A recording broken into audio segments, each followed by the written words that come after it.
Hello, hello again. Shaboom, I'm hoping we'll meet again. Shaboom, shaboom. Yada da da da da da da da da. Shaboom, shaboom. Welcome to this stupid horse shit. Alright, hey, hi, hello, hi. Hi. What up? It's me, your boy. I brought some potatoes. We are on the last day of covering this stupid piece of trash document. This fucking garbage. I'm finishing it today. I don't care how long it takes. I'm done. Everything is stupid. I saw hold on. I saw the insane ramblings of a madman on Twitter. No, not on Twitter. On Blue Sky today. Did I don't think no, I didn't. Where is it? No, that's not it. Oh, God.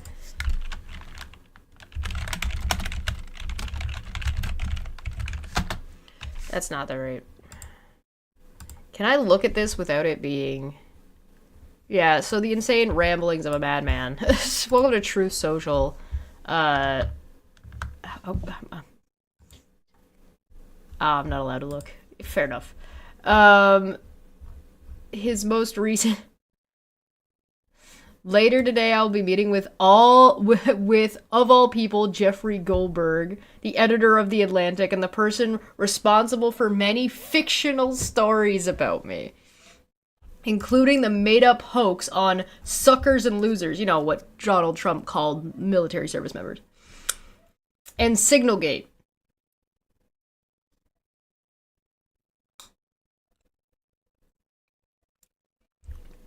Something he was somewhat more successful with.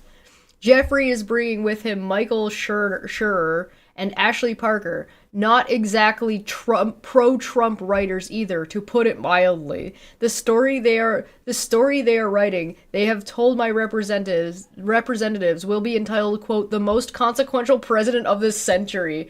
Oh, well, at least we know why he agreed to it, right? I am doing this interview out of curiosity. Yeah, curiosity. That definitely not vanity. I don't know what you're talking about. This president is about to get real disappointed. And as a competition with myself to see if it's possible for the Atlantic to be truthful in quotes, are they capable of writing a fair story on Trump in quotes? The way I look at it, what can be so bad? I won. Boeing should default China for not taking the beautifully finished planes that China committed to purchase. This is just a small example of what China has done to the USA for years. And by the way, fentanyl continues to pour into our country from China through Mexico and Canada, killing hundreds of thousands of our people, and it better stop now. Guys, it better stop now. Right meow. It better stop right meow.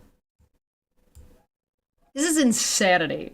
Rupert Murdoch has told me for years that he is going to get rid of his Fox News Trump-hating fake pollsters, but he has never done so. This pollster has gotten me and MAGA wrong for years. Also, and while he's at it, he should start making changes at the China-loving Wall Street Journal. It sucks. Harvard is an anti-Semitic, far-left institution. Huh? What? With students being accepted from all over the world that want to rip our country apart. The place is a liberal mess, allowing a certain group of crazed lunatics to enter and exit the classroom and spew fake anger and hate. It is truly horrific. Now, since our filings began, they act like they are American apple pie. Harvard is a threat to democracy, with a lawyer who represents me who should therefore be forced to resign immediately or be fired. He's not that good anyway. I hope that my very big and beautiful company, now run by my sons, gets rid of him ASAP.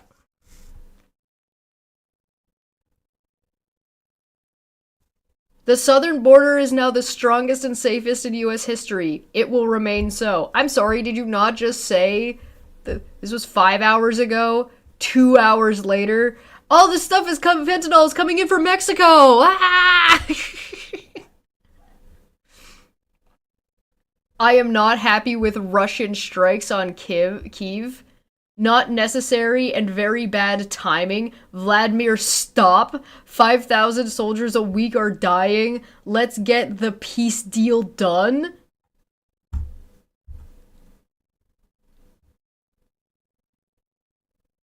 Like, what are we doing? What is going on? People take this. Look at this! Ukrainian President Volodymyr Zelensky is boasting on the front page of the Wall Street Journal. This is why he was pissy at the Wall Street Journal and that other fucking not tweet. Quote, Ukraine will not legally recognize the occupation of Crimea. There is nothing to talk about here. This statement is very harmful to the peace negotiations. Sorry, 1 day ago. 5 hours ago.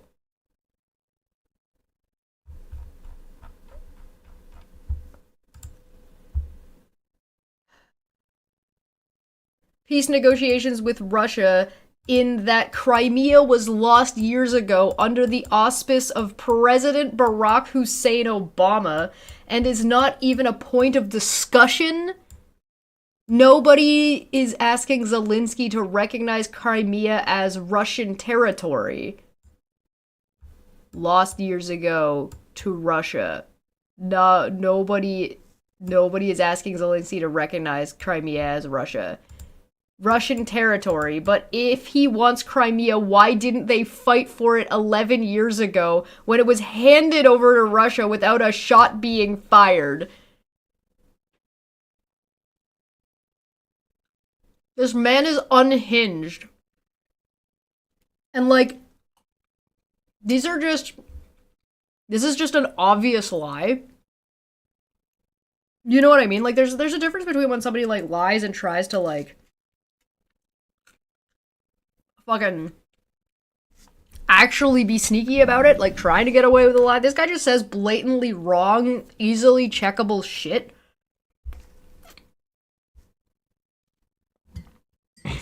Posted in educational and it was fact checked. Oh god.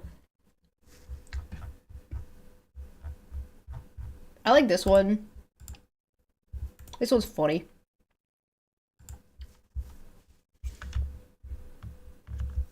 JD killed Pope. That's a good one.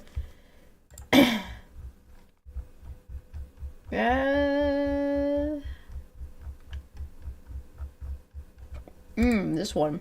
There it is.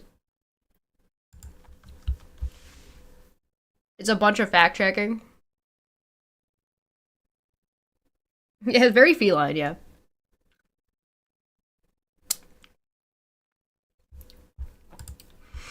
The area also houses for many years before the Obama handover major Russian submarine bases. It's inflammatory statements like Zelensky's with 2 Y's. Bro, is that actually? He's not spelling that right? I'm not crazy, am I?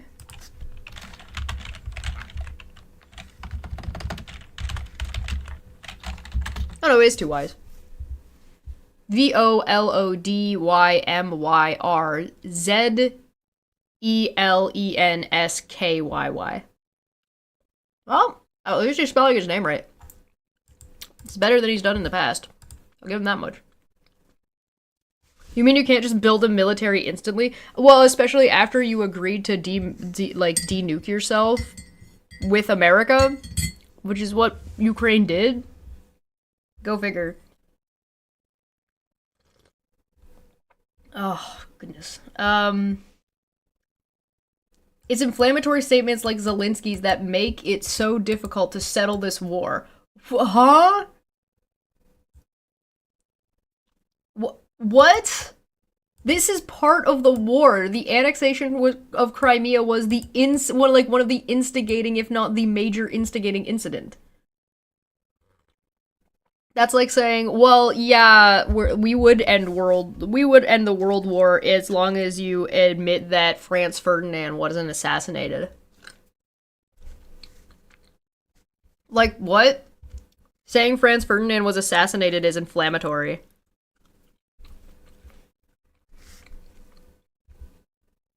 Sorry that Russia doesn't like facts. He has nothing to boast about. The situation in Ukraine is dire. He can have peace, or he can fight for another 3 years before losing the whole country. That won't happen. I guarantee you that Ukraine will not be lost to Russia. And the longer it drags on, the worse it's going to be for Russia in the long term. All you have to do is look at what all the NATO members and not NATO members are doing, without the US. I have nothing to do with Russia, but I thought you were being the great mediator, which means you have to have something to do with Russia. And yes, you do. We all know you do. But have so much to do with wanting to save, on average, 5,000 Russian and Ukrainian soldiers a week who are dying for no reason whatsoever. Sure. This statement made by Zelensky today people fighting for their sovereignty and for their lives and is no reason, right? Statement made by Zelensky today will do nothing but prolong the, quote, killing field, and nobody wants that. We are very close to a deal. The deal that you said you would get in 24 hours after you fucking imploded and shit your pants. Yeah, uh-huh. But the man with, quote, no cards to play. Are you quoting yourself? Of course he's quoting himself. Of course this psycho is fucking quoting himself like that. Oh god, he's so fucking weird. Why is this man so fucking weird? Should now finally get it done. I look forward to being able to help Ukraine and Russia get out of this complete and total mess that would have never started if I were president. His cards are made in China.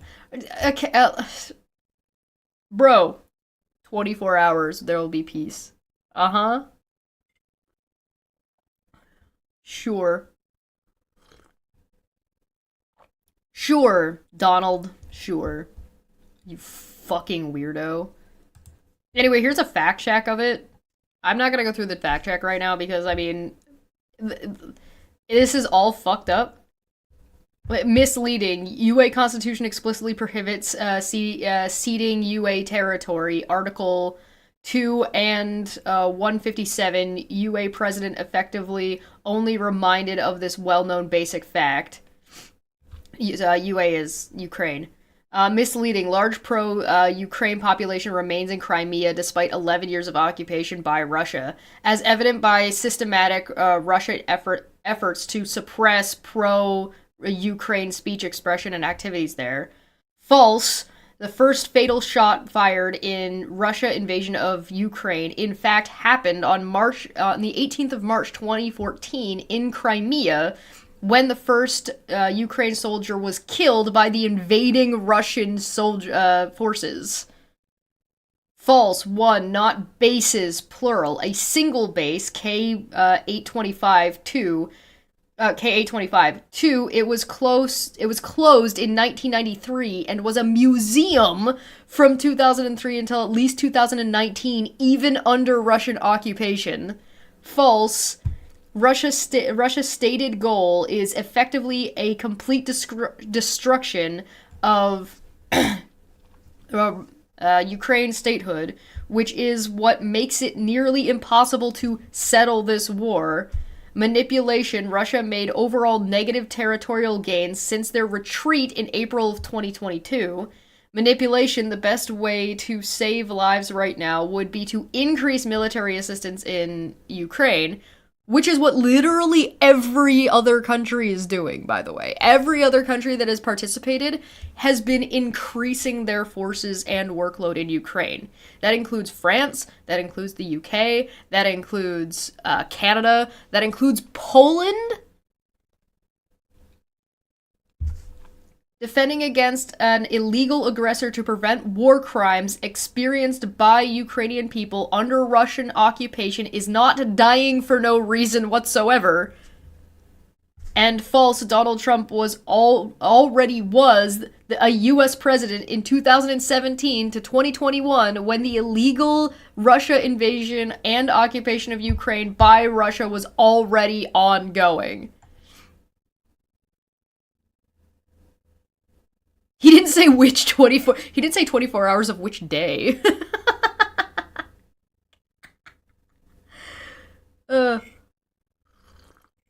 Yep, South Korea has a presence as well. Yep. No, you're right. Japan has also started to participate. If you're not aware, that's a thing. Let me see if I can pull that up.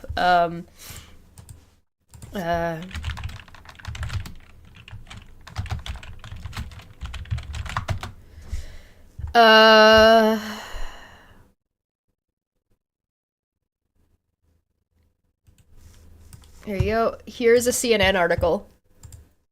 Japan promises to lead the world in fighting Russia aggression with $5.5 billion in Ukraine aid. This was February of 2023.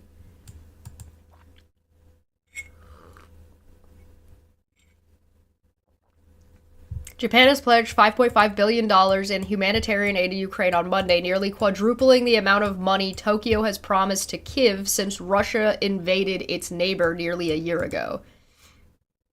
Quote, Japan is in a position to lead the world's efforts to support Ukraine in its fight against Russian aggression and uphold a free and open international order based on the rule of law, Prime Minister Fumio Kishida said Monday.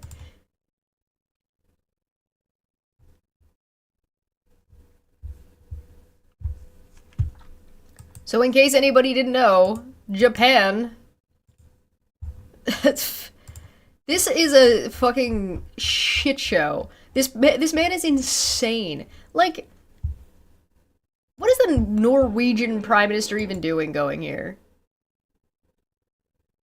Like, why is anybody going to visit this man? Why is anybody going to the White House for any reason?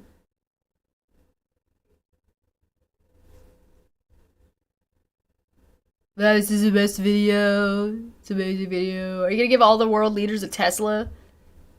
You fucking weirdo. You freak. Thank you very much. It's a real honor to have... Let me get you guys some audio. There was no audio on the other one. Let's see what this one says. The highly respected Kingdom of Sorry, Norway wrong with button. us today. I gotta... it's fine. Okay. Thank you very much. It's a real honor to have the highly respected, the great Prime Minister of the Kingdom of Norway with us today, who, as you know, has been doing a fantastic job and truly respected throughout the world as a leader. And thank you very much for being here. We appreciate it. And we're going to be having a meeting in the Oval Office in a little while where you'll be invited back and you can ask some questions. It's also a pleasure to have my friend who did such a good job at NATO, my great friend, right? So, He's so, like, fucking rambly and boring and not saying anything. Like, good fucking lord. Have some charisma. You really did. We started off, they had no money, and they ended up having a lot of money after we said, you got to pay up. But you did a fantastic job, and thank you very much. And I'm glad you're here. Glad we meet each other again and under these circumstances. So we'll be meeting in a little while at the Oval Office, and if you have maybe one or two questions, we'll do it now. And after that, we'll go to the Oval. This dude just, like, rambles and mumbles like just a fucking asylum. Like somebody from a horror game. Alright. Should we get into this? Do you guys remember where we were?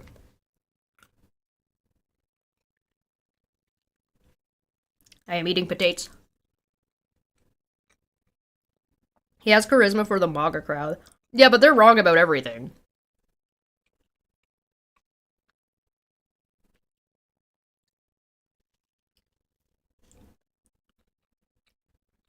DSM-5.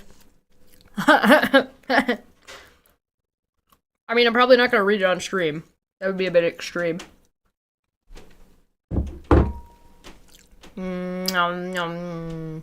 Potatoes.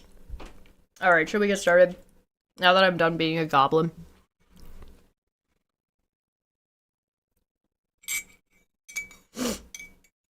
Hasn't there been, like, North Korean troops in Russia, Ukraine, in the Russia-Ukraine conflict as well?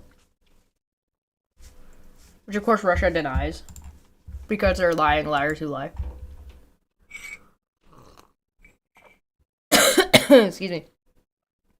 Alright, so, for anybody new here, hi, I'm Chesh. Let's actually get started. Hi, I'm Chesh. Welcome. I run Debate Hub, where we talk to professionals about professional things, allegedly. That'll be live on Saturday, talking politics. So if you want to hear more about, like, Crimea and Trump and Russia and anything else going on in the world, feel free to join us over there at Debate Hub Official. You found me on my Goober channel, so welcome to Goober time. This is the Conservative Party of Canada's policy declaration. We have an election coming up in the next couple of days, next week.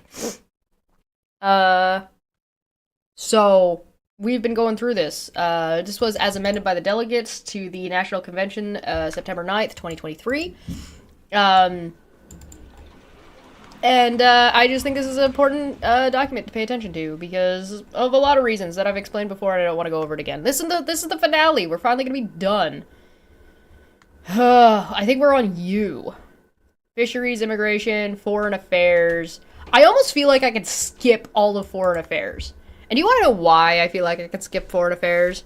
Because conservatives don't get to say anything or have any opinions about foreign affairs because the leader of their party does not have their fucking security clearance, so they have absolutely no fucking idea what they're talking about when it comes to foreign anything.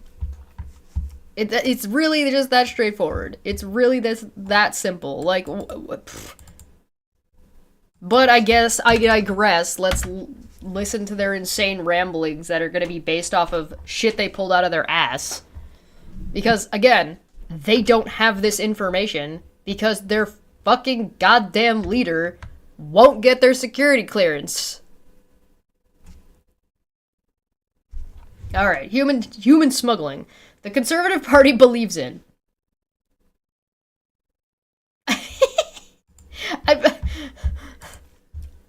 Sorry, I'm being petty, and it's just kind of funny if you just read it as human smuggling. The human smuggling the Conservative Party believes in. I'm just, god damn it.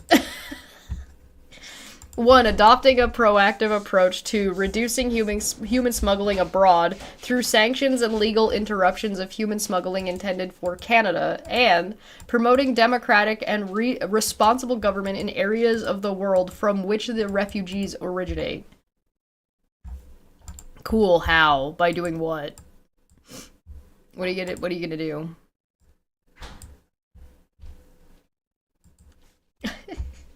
Foreign affairs principles. If you don't have your security clearance, how do you know who's smuggling whom where and under what conditions?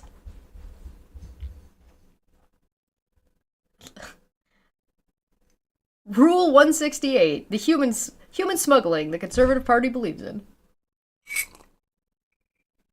More at 11. Foreign affairs principles. The Conservative Party supports a foreign policy that protects Canada's sovereignty and independence, promotes our national interests, political, economic, and strategic, contributes to collective security and defense, promotes democratic principles and human rights, and assists in international development. We believe the government should recognize the importance of an ethical dimension in foreign policy and will advise the values broadly supported by Canadians. You know, I did have somebody while I was covering like some of this conservative stuff. I had a conservative come into my comment section and say that I was immoral. So I would never vote conservative because I'm immoral. And I'm like, are you reading this? I don't want your morals. Your morals kind of suck. We believe that Canada's international relations, trade, and foreign aid policy should advance the country's economic interests while promoting human rights and individual freedoms. We believe the government should integrate our foreign policy with policies on trade and national defense. We believe the government should take strong action to combat human trafficking and should take a lead in developing international agreements and protocols against human trafficking. They're gonna go get Andrew Tate. Again, how do you know which countries are doing what where when you don't have your security clearance? Foreign aid and official development assistance. The Conservative Party believes in the inherent benefits of development assistance to Canadians and the world. Development assistance must be anchored by expression of Canadian values and pursued within the context of Canada's strategic interest as defined by an integrated foreign policy. We are committed to strengthening Canada's record in foreign aid. It supports the introduction of legislation that will empower Parliament to define a legal framework for Canada's official development assistance, the ODA, envelope of spending. Spending. Spending. Spending. Spending. Money. Money. Taxes. Yaha. This legislation will include a clear mandate for development assistance, mechanisms for policy coherence, monitoring. Yeah, because people just make policies that are just arbitrary and make no fucking sense, right? Like, that's just what people do. Monitoring, accountability, and reporting to Parliament, and enhanced public transparency. So, okay, here's the thing. If you want a lot of I bring this up because we've now read them talking about this a couple of times, right? Monitoring, reporting, transparency, and oversight, right? And audits. Like, these are all things that the Conservative Party wants to do and have done in the government, right? Which, on its face, sure, yeah, you want to be as transparent as you can. You want this information available to the public. Yeah, sure, okay, fine. I don't necessarily have a problem with that. However, one of the things that comes with that is making more bureaucracy. That is making more bureaucracy. That is bigger government that means you're taking something you're doing and you're adding layers of bureaucracy to it and putting it through Parliament in a way that's going to make Parliament more busy.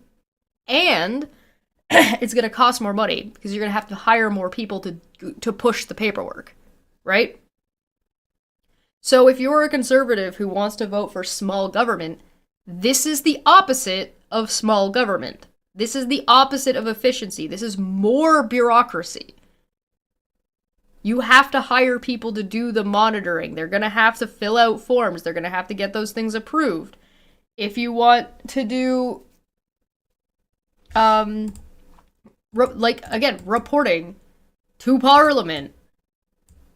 You want enhanced public transparency. It means you have to have all these things audited, checked, written down, audited again, put through, and then sent, and then translated into a way that the public will be able to understand, and then have it made available for them. Which means you have to have it broadcasted in the news, published in something, somewhere, available online, public service announcements, radio, However you're going to get the information out there. It's not like there isn't a recent case that shows how bad this is. Brexit, cough, cough. Yeah. How is this document not giving you an aneurysm yet? Ah, joke's on you. I always have a brain bleed. We support increasing the effectiveness of humanitarian aid efforts by the Canadian government. In order to accomplish this, it encourages the establishment of clear criteria for recipient countries. We already have that. We already have a clear criteria about what and who we participate with. So your answer is we're going to increase things by continuing to do the thing we're already doing.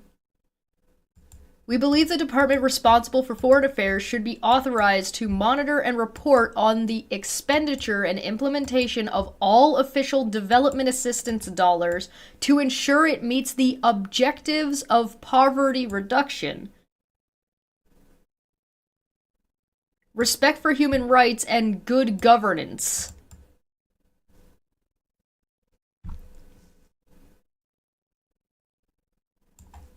Did you really need to buy that extra stapler? Does that actually reduce poverty?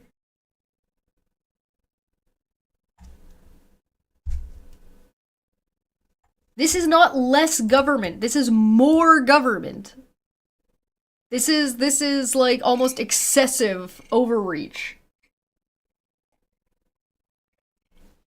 Joke's on you, nosebleeds and passes out. There's a period and there's no capital, by the way. Department.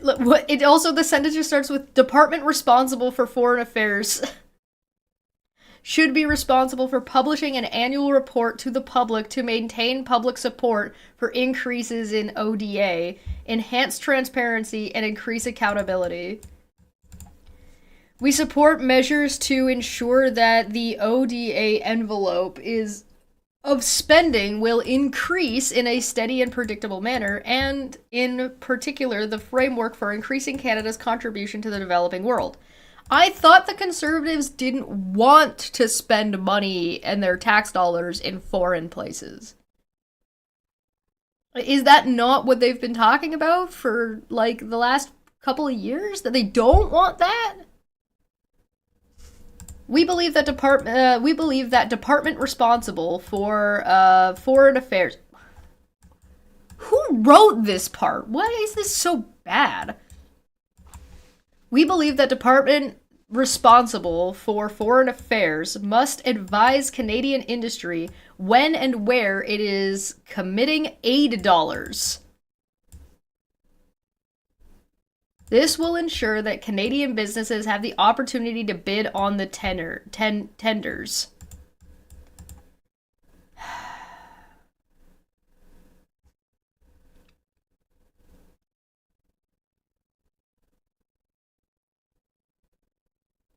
Can they decide for themselves? No.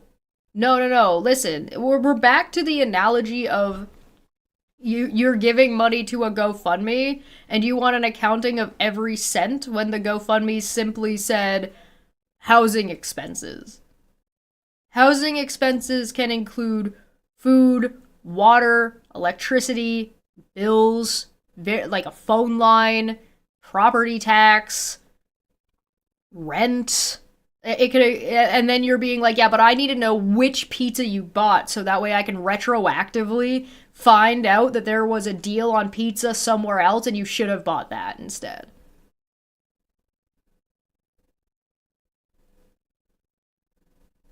Yeah, you're not gonna spend your money when I say so. Yeah, you're gonna spend it when I say so, and you need to give me an accounting of literally everything, every fucking dollar.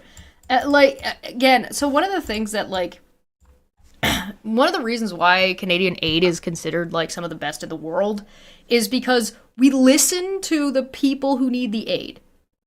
Right? So for example, let's go back to Ukraine. Ukraine said it needed, like it was struggling in these specific areas. And so Canada went, okay, bet, and paid for and bought like equipment for them to fill that need. This was after there was already ongoing assistance and training and money and equipment, right? So Canada will actively shift what we're doing or adjust our money on the fly and what we're investing in on behalf of the person that we're trying to help. Because I want to point out again, this is about helping people. You don't help people by oppressing them and financially abusing them and saying, you spend this way or else. What are you going to do if they're like, yeah, we spend a bunch of money on condoms? Then what? You're going to say you're not allowed spending money on condoms? You know what condom is. Does everybody know what condom is? It doesn't work like that. If you want to help somebody, you need to help them. Let them do what they need to do, and let them give you feedback for what they need, and then provide the assistance. I swear to God, it's like these people have no empathy and have never helped anyone before in their entire lives, so they have no idea what actually helping somebody looks like.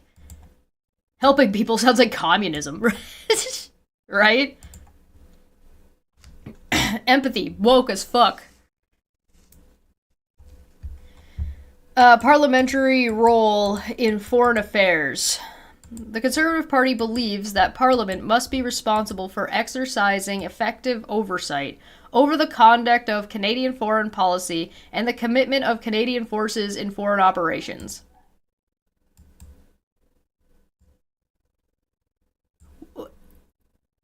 Are they not already? Is that not already a thing that's happening? I'm pretty sure our parliament is well aware of what the fuck is going on in Ukraine. You know who isn't aware of what the fuck is going on in Ukraine? Polyev. You want to know why he doesn't know what the fuck is going on? Because he doesn't have fucking security clearance. Fucking dipshits. International treaties. The Conservative Party supports the practice of ensuring that Parliament is fully informed and consulted before binding action is taken with regard to any major new international treaty.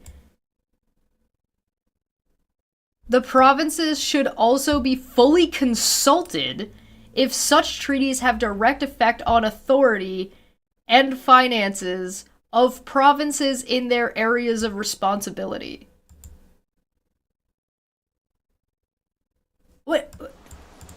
What?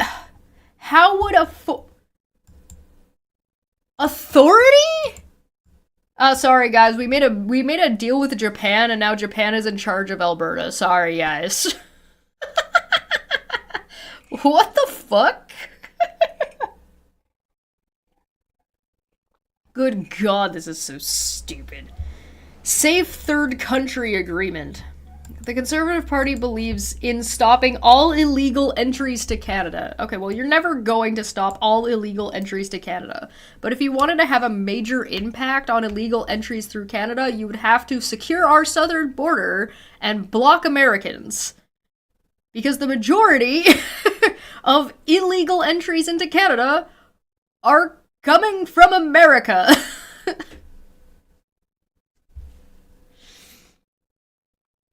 Oh, God. Empathy is evil. Yeah, you're right. What am I thinking?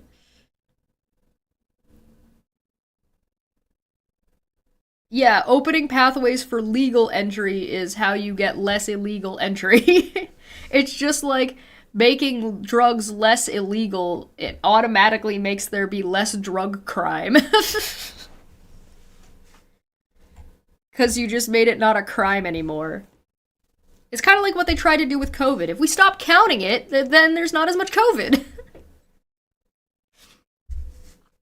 To ensure the safety and the respect of our borders, the party commits that a conservative government will take the required steps to renegotiate the Safe Third Country Agreement with the United States to close the gaps relating to illegal entries in Canada. Look, they know it's America. Oh my God. Just tell crime no. No, you're gonna pull a Donald Trump and just be like, Vladimir, stop! Yamate!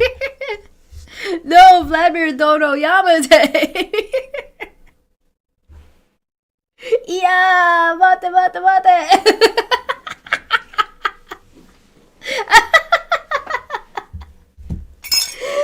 Ooh, ooh!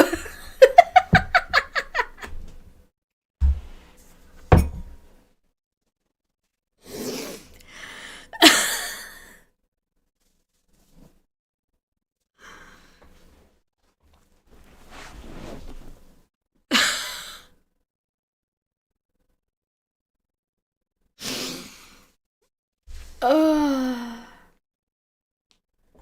Ugh. Uh-oh. Canadian Embassy in Jerusalem. This will be good. The Conservative Party of Canada recognizes Jerusalem as the capital of Israel. Along with its ancient history as the seat of government, Jerusalem is also now where Israel's parliament, Supreme Court, and official residence of its president are located. As such, our party advocates for locating the Canadian Embassy in Jerusalem. Let's not do that. Let's maybe not. Let's no. Let's no. Let's not. Let's veto that. Let's veto powers activate, and maybe we don't. Maybe we don't put our embassy in genocide land. How about we don't do that? Maybe we don't do that. Maybe that's a terrible idea. Yeah, by the way, free Palestine. In case anybody was unaware. Oh, good God. I heard Carney say something. You know what? I'm not going to talk about it right now. I'm not going to talk about that right now. I might just keep that one to myself because I want to see if I'm right. God, Canada's gonna fucking boom after this election. Shit's gonna get crazy. You think shit is? I know I was saying that going into 2025, I was saying in like December and the beginning of January, I was like, get ready, everybody. 2025 is about to get fucking weird. And like, I think everybody was like on board with what I was getting at, but like, no. We're not even done. We're not even close to done. Again, the results of the tariffs have barely started to show their head. Barely. Give it a few more months. That kind of shit takes like 6 to 10 months to work its way through the system. So you just wait. Shit's gonna get fucking weird by the end of summer.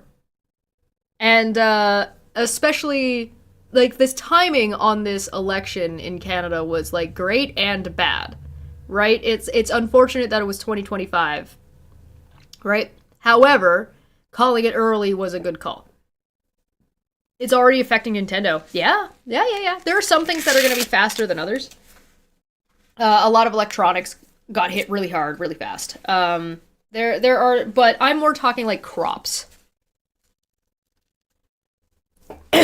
And cars. Some of the cars have already been hit really hard, but wait until some of this shit starts this market fucking figures out what it's doing.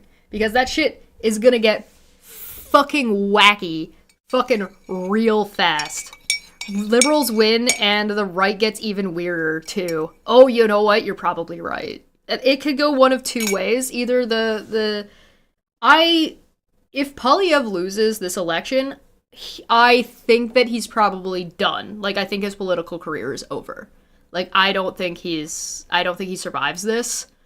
You don't survive having a 20-point lead to getting like a negative 20 to 40 points. Right? You just don't survive that kind of thing. So maybe I'm wrong, and he's gonna pull a whole Trumpian cult of personality thing, but that does not have a tendency to work in Canada. So what I'm really hoping for, again, I don't know if I'm right, this is more what I would like to see. What I'm hoping is that the Conservative Party splits back into two. And you're gonna have like the far extreme right being even weirder and worse, which is what No Name is saying. I think you're right about that. But they are isolated to themselves and are no longer co-opting the rest of like normal conservative people. You know what I mean? Whom some things I'll agree with them on and some things I won't agree with them on, right? But like they're like normal. They're not fucking right-wing extremists. They're not that kind of person. You know what I mean? They're not Nazis, right? So that's what I hope. And what I'd like to see is I'd like to see a liberal majority.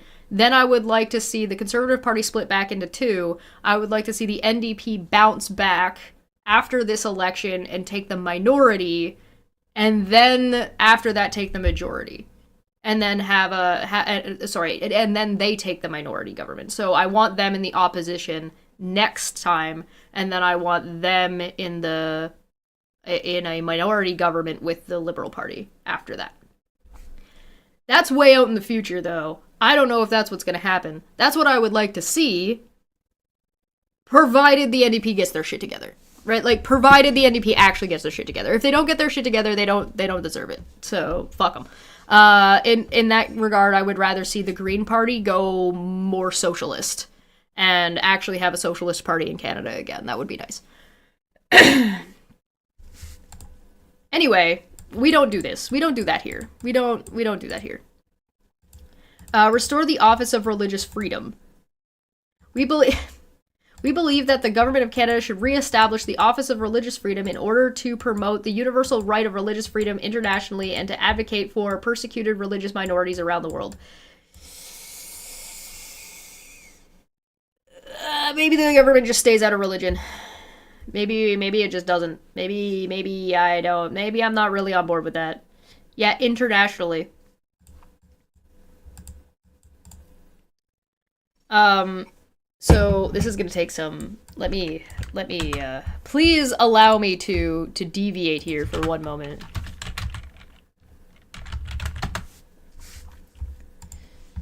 And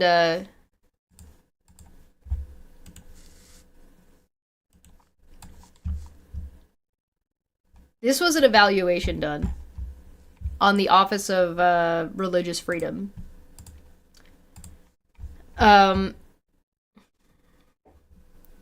Program Resources Management Government. This is as of May. This is the final report for May 2016. So there's spending and lapses in funds, recommendations, conclusions, and evaluations. So if we jump to the conclusion, it'll say conclusion. ORF is the Office of Religious Freedom. Was relevant as decided the office as a dedicated office on a Canadian foreign policy priority. The office addresses issues that were timely amongst domestic and international stakeholders. However, its mandate and operational activities were not clearly communicated. Supported by findings 1, 2, 3, 7, 8, 9, 10, 11, and 13. Domestic and international stakeholders valued the engagement of the Office of Religious Freedom. The office made significant efforts to meet with religious leaders from across the country and in selected missions. Among the positive comments was a reflection that prioritizing religion of freedom or belief was particularly relevant to current geopolitical developments in peace and security in some diplomatic arenas and bilateral sections. The work of the office elevated Canada's leadership.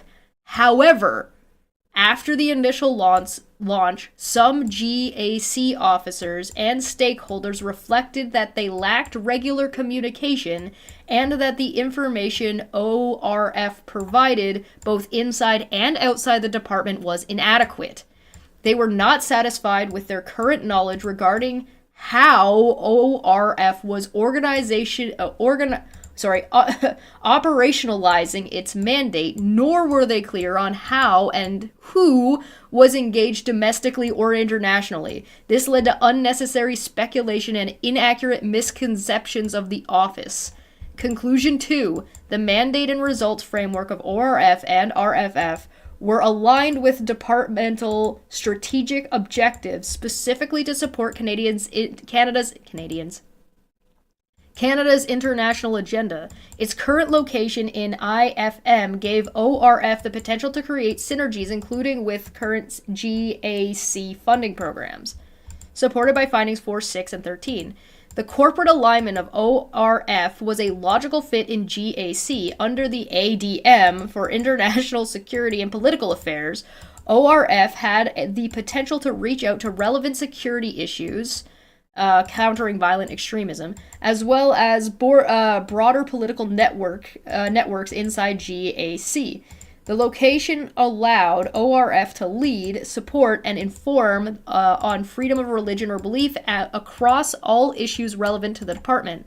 Overall, there appeared to be a strong alignment of ORF with relevant sections of corporate planning. ORF fully or partially met all of its performance indicators under ICBP. ORF's policy alignment included specific directions to GOC's domestic approach to multiculturalism, as well as advocating GOC's human dignity agenda in UN fora. The logic model of the RFF and the 12 projects of the evaluation reference period were strongly aligned with the associated objective of the RPP of GAC's Office of Religious Freedom will advance the fundamental right and freedom of religion internationally through pragmatic and effective programming and outreach in countries and religions where freedom of religion or belief is under threat. Conclusion 3, 4, 5, 6. Right, like plans to monitor the projects with missions was weak. Leadership was making a significant difference in areas where they were directly engaged via policy and programming. Some missions were able to leverage, however, gaps existed. Knowledge of ORF and of how to leverage the policy priority was not consistent. ORF was able to place Canada as a leader in the field. Some examples by leveraging. Use of tools was uneven in support of activities, and the lack of consistent and substantive information hampered further synergies and created inefficiencies. So, based on this from 2016, what this was, the Office of Religious Freedom was wasting government money. It had some benefits, but the benefits were inconsistent and not good enough to justify its continuation. So the recommendations, the following recommendation reflects the lessons learned from the office's 4-year mandate and the government's decision to expand Canada's engagement on human rights, including freedom of religion or belief, rather than maintain a standalone office. The recommendation is derived from the findings and conclusions of this evaluation. It takes into account the variety of activities that Canada has engaged in concerning freedom of religion or belief. Recommendation 1. It is recommended that the focal point for freedom of religion or belief develops an annual plan and focus with priority and operational direction.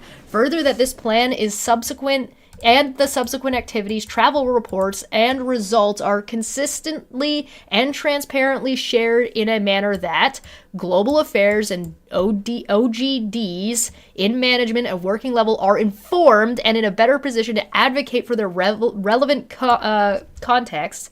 In particular, heads of mission are equipped with knowledge to lead on this issue abroad. Domestic stakeholders are equally informed and consulted. Like-minded countries, current and potential partners can approach global affairs to work on synergistic and complementary priorities. Management Response Action Plan.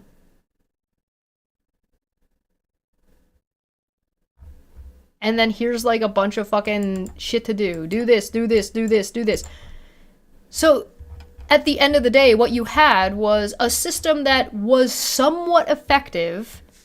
It kind of worked. It had some things that worked and things that didn't work. So they they fucking evaluated it, took what they learned from it, and just put religious freedoms under the humanitarians work that we already do. So it's still there. It's just not a standalone office anymore. So we're still doing the advocate for persecuted religions, religious minorities around the world. We still do that. It's just part of our humanitarian work instead of being a standalone office because it doesn't need to be a standalone office. Because we did it for 4 years and went, okay, here's what worked, here's what didn't work, and it was kind of like a waste of it was cutting government bureaucracy. What year did I say this was? 2016? Who was in office in 2016? The Liberals? And who created this? It had a 4-year mandate? Oh, it was the Conservatives.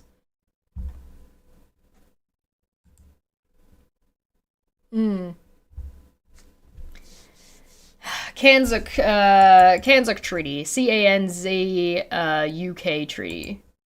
Subject to thorough security and health checks, the Conservative Party of Canada will work to realize these objectives among Kanzuk countries. Free trade and good services, visa-free labor, leisure mobility for citizens, including retirement relocation, reciprocal healthcare agreement modeling and existing AU, NZ, and UK bilaterals, increasing consumer choice and protections for travel, security, coordination.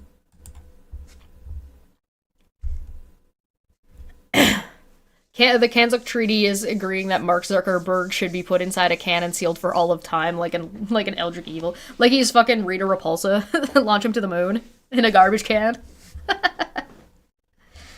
China! The Conservative Party will adopt, what's going on right now with our treaties with New Zealand, Australia, and the UK are actually very interesting. But, like, this is like peanuts compared to what's actually going on. And again, I would like to point out, the leader of the Conservative Party doesn't know anything about what's going on with any country because he doesn't have his fucking security clearance. He used to have his security clearance. You want to know when he used to have his security clearance? Before he became leader of the party. And you know what happened when he became leader of the party? A bunch of fucking sketchy shit that got him into that fucking position. So I wonder why. I wonder why he doesn't want to get his security clearance now. Let him cage fight Elon. Yeah. Just be a cockfight. Finally, after 10,000 years, it's time to conquer Earth with Facebook too! China. The Conservative Party will adopt an assertive foreign policy towards authoritarian dictatorships. Oh yeah. Discount Trump over here is gonna have an assertive foreign policy towards authoritarian dictatorships? Is he? He doesn't seem that hard on America.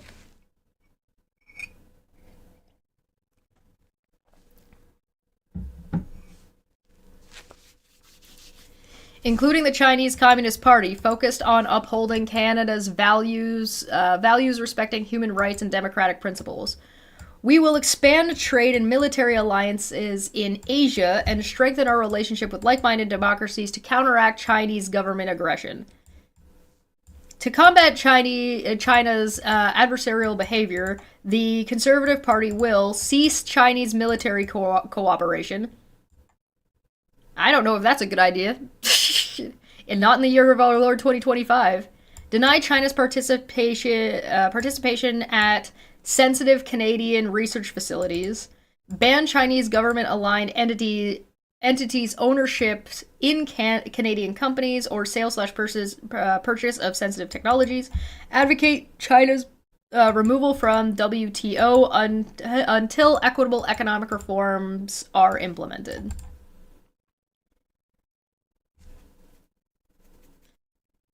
It wasn't supposed to literally be Rita Repulsa, but it was like a little bit in that direction. Alright, national defense and security. Alright, again, something that the conservatives don't get a say on. If you're a conservative, I do not care what you think about fucking national defense and security, and I don't care what you think about fucking foreign policies or immigration. And the reason I don't care what you think about these things is because you don't care. You don't care. You don't care enough to make sure that the leader of your party has a security clearance. So that tells me if you don't care enough, that your actual guy knows what the fuck is going on with this, that you don't care enough to actually be informed.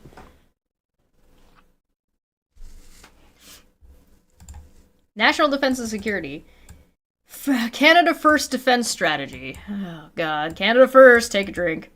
The Conservative Party of Canada believes that it is a fundamental purpose of Canadian defense policy to 1. Defend our democratic freedom and territorial integrity as it is the highest obligation of our federal government. Which is why Polyev won't get his security clearance, because this is their priority.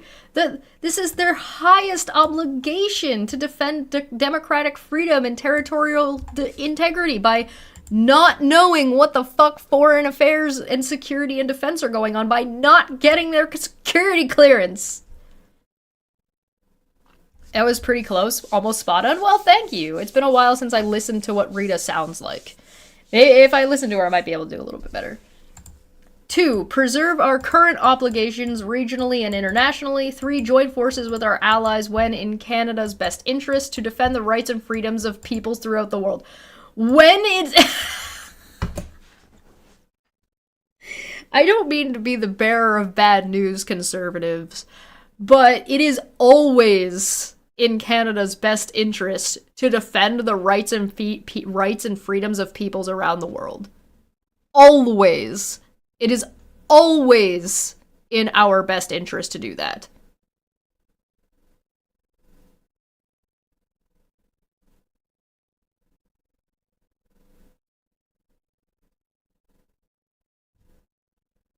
It's literally pragmatic to help the people around you.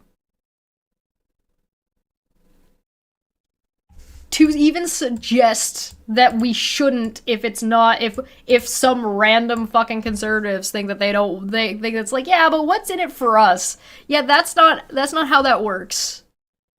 Absolutely not. This is why America didn't join World War II when Poland was invaded. This is why America is fucking over Ukraine. Stuff like this. It's in Canada's best interest to defend Ukraine. It's in Canada's best interest to send humanitarian aid to Palestine. That's in our best interests. Have conservatives ever heard of the word reciprocity? Too many syllables. It's in our best interest.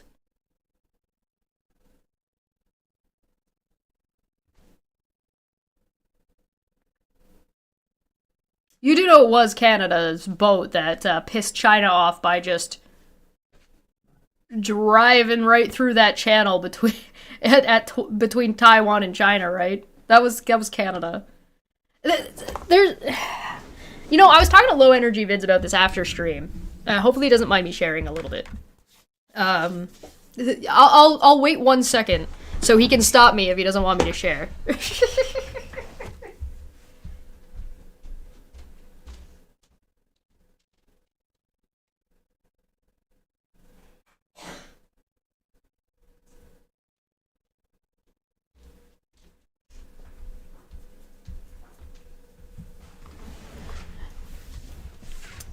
We in Canada make fun of our military because we're right next to America. So the way we view our military is through, especially because we get so much American. We get so much. Sure, he doesn't give a fuck. Yeah, he probably doesn't. We get a lot of our media and stuff has a lot of that American propaganda in it. Like a lot of that gung-ho, haha, tee-hee, let's, USA shit. So like the Transformer movies. The Transformers movies are like, the Michael Bay ones are fucking, that's American military propaganda. Like, I don't know what to tell you. So there's like lots of movies that have that kind of stuff in them. Things like Independence Day, movies like Independence Day, movies like Pearl Harbor, stuff like that. So we get a lot of that up here. And we get a lot of American media, so we get a lot of the propaganda fed to us as well. And America is over-bloated in its military, especially compared to anybody else around the world. So when you talk about Canada's military, generally you are comparing it and you are thinking also of America's military. So we spend a lot of time making fun of our military. We're derogatory towards ourselves in that regard, and that's been something that the Liberal Party has been working on. They've been spending more and updating things, etc., etc., etc., right? Yeah, America, fuck yeah. Yeah, yes, exactly.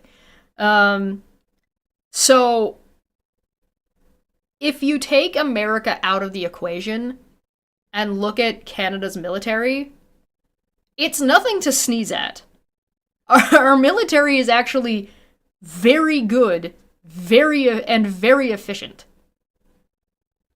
The only Transformer movie that matters is Transformers the movie from 1980. I agree. I salute you. So, and then, like, I was talking about this with Low Energy Vids and talking about how Canada's military is actually kind of insane. It's not like America insane, right? But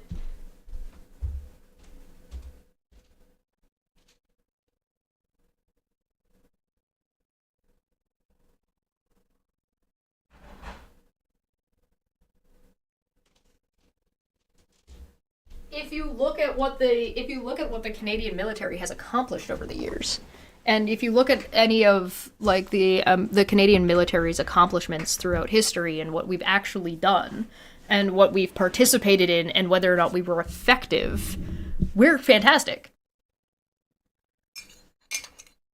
More working submarines in the West Edmonton Mall and submarine ride? Yeah. Yeah. Yeah, exactly. But if you actually, yeah, we're absolutely have been derogatory to our military for a long time because they were underfunded. If you look at what Canada has done and Canada has accomplished and what we've actually participated in, we're nothing to sneeze at. Our military is top tier in the world. The only reason we look ridiculous is because America is actually fucking on cocaine. and we're right beside them. So, like, if you were to run scrims, right, between Canada and Mexico, or Canada and Russia, or Canada and France, and you compare our military and our military track records, and you just take America out of the equation for a half a second, and actually just look at Canada's military as Canada, you might be surprised about what you find. Also, we rock at manufacturing. We are incredibly good at manufacturing and building and innovating military equipment. And we're very good at doing things in a very short span of time. So, I keep going to take a drink of this. Remember a couple of minutes ago I said that after this election, Canada's gonna get cracked and things are gonna get weird? If the Liberals win a majority government, which they are, it's their ball to drop right now, they seem to be very much on track to win a majority government. I believe the last poll I looked at was Carney had an 80% chance of winning a majority government. And that's with some of the polling having come in, because we had early voting last weekend.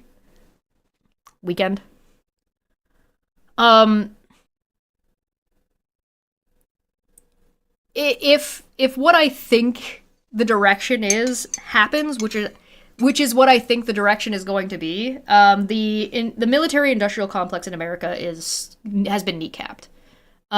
Nobody around one of the things that keeps America at the top of the world and keeps America rich is that it makes weapons and sells weapons and has contracts with companies and countries, right? But a lot of those things also get made in Canada, right? If the automotive industry is in trouble, which it is, then it frees up a lot of workers, experienced workers, who know how to run machines and know how to work factory and know manufacturing, and a lot of infrastructure. So, like, buildings with equipment that can be bought up for cheap and refurbished to build military equipment. And every fucking country right now, every major country right now is upping their military spending. And they're upping their military spending with nobody to buy from because nobody wants to buy from fucking America. On top of that, guess what Canada has in-house? In Canada. Minerals. Like raw material.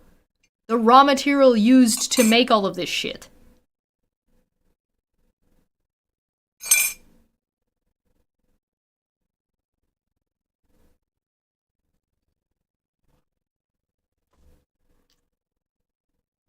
Canada's military production after World War II was top tier. Canada willingly chose, and we're completely fine with it. This wasn't like something that we were like begrudgingly did because America was better at anything. No, Canada was perfectly fine to sit in the passenger seat and let America drive. We were like, okay, yeah, no, you do it, it's fine. That doesn't mean we forgot how to drive. Guys. Canada is an energy, raw material, manufacturing powerhouse that's just been chilling. We've just been chilling for years. Decades. Just vibing, just being like, we're listening to the tunes, the hand out the window, being like, where are we going, guys? And then suddenly we're like, hey, we should probably go right here. And America goes, Brr! And we're just like, no, we're just gonna get out of the car. No thanks. Pass. Hard pass, bro.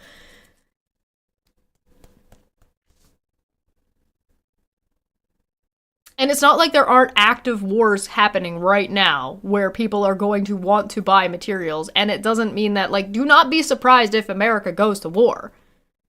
Did you not hear about the potential war starting back up in the Middle East by Trump? Let me pull that up real quick.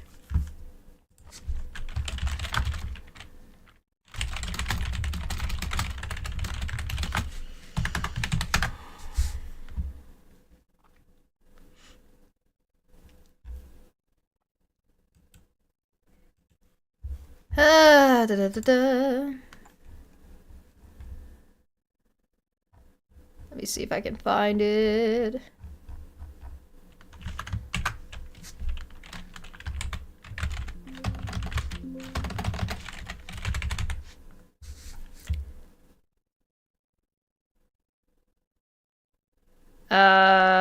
Yep. So this is Conflicts to Watch, which I want to cover more on Debate Pub on Saturday. Deteriorating security conditions in the Middle East top this year's list, followed by threats to the American homeland, domestic political violence, cyber attacks, and security crisis at the southern border, Russia aggression in Ukraine and Eastern Europe, Chinese provocation in the Taiwan Strait and the Southeast China Sea. Severe humanitarian crises in Haiti, Sudan, Somalia, and elsewhere rose in the rankings of this year's relative to previous years. 2025 Preventative Priorities Survey. The second Donald Trump administration assumes office at the moment of great peril for the United States. The level of armed conflict around the world has steadily grown in recent years, which in turn has increased a risk of costly U.S. military intervention. This is particularly the case in the Middle East, which continues to be racked by deadly violence across multiple countries. The violence was clear potential, intensified to spread, the horrific war in Ukraine, etc., etc. But there was something specific that Trump said about what's the name of the what's the name of the group? Fuck, the Signal Gate group.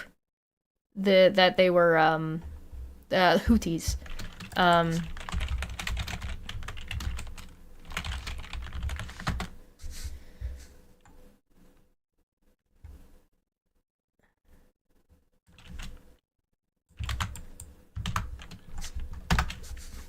Let me see if I can find it specifically. Trump orders decisive powerful attacks against Yemen. What did Trump say recently?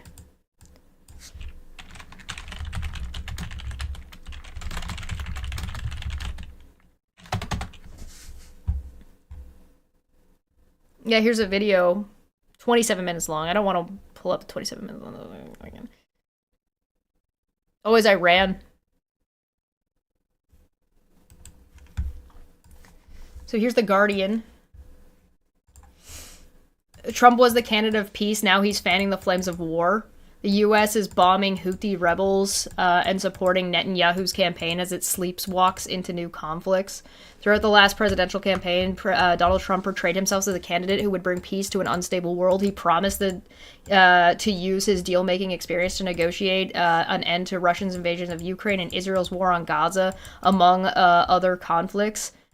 Quote, if Kamala wins, only death and destruction await because she is the candidate of endless wars. I'm a candidate of peace, Trump told a rally in Michigan on the 1st of November as he urged Arab and Muslim Americans to voters to choose him over Democrat candidate Kamala Harris. But in less than 100 days into his second term, Trump has not only instigated economic and political chaos at home, he also stoked multiple conflicts abroad. Last month, Trump launched a new U.S. bombing campaign against Houthi rebels in Yemen, who have been disrupting international shipping in the Red Sea. Trump also supported the Israeli Prime Minister Benjamin Netanyahu after he imposed a new siege on Gaza and restarted Israel's devastating war on the Palestinian territory. And on 28th of March, Israel bombed Beirut for the first time since agreeing to a U.S. brokered ceasefire with the Hezbollah military in Lebanon, jeopardizing another fragile truce in the region. Trump's campaign trail promises of ending a legacy of wars the U.S. has unleashed in the Middle East after September 11 attacks resonated with a war-weary American public, but the self-declared candidate of peace is sleepwalking the United States into multiple new conflicts because of his desire to project strength and to avoid pressuring Netanyahu into ending Israel's wars, which rely on U.S. weapons and political support.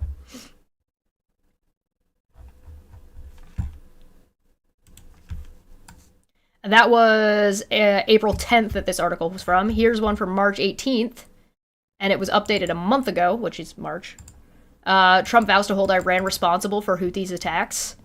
Washington, U.S. President Donald Trump said on Monday he would hold Iran responsible for any attacks carried out by the Houthis group that it backs in Yemen, as his administration expands the biggest U.S. military operation in the Middle East since Trump returned to the White House.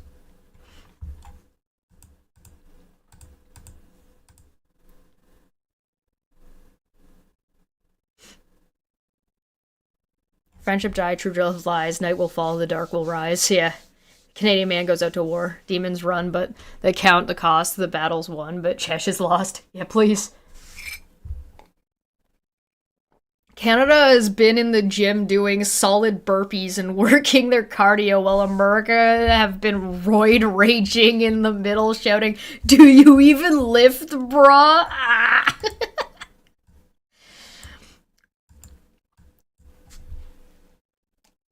What was I getting at? What was my point? My point is that Trump's trying to go back to war. Like, he's gonna go to war in Iran? Like, is this real? Are we serious here? Like, what the fuck? Oh yeah, if you wanted to look at this whole evaluation of the Religious Office of Freedom, I'll put the link in the chat. Enjoy. Ugh. Demons run when a good man goes to war. Well, I mean, yeah. I bet you I could search Truth Social and find something about the Houthis or something about Iran in here if I were to scroll long enough. What the fuck is this shit? Trump's domestic whatever. Prime Minister of Israel, Bibi Netanyahu, relative to numerous subjects including trade, Iran, etc. The call went very well. We are on the same side of every issue. We are on the same side of every issue. Pro-genocide, anybody? Wow, that really didn't take me long. How long did that take me? I was like, oh, well, how long do I have to scroll down here to find something about fucking Iran?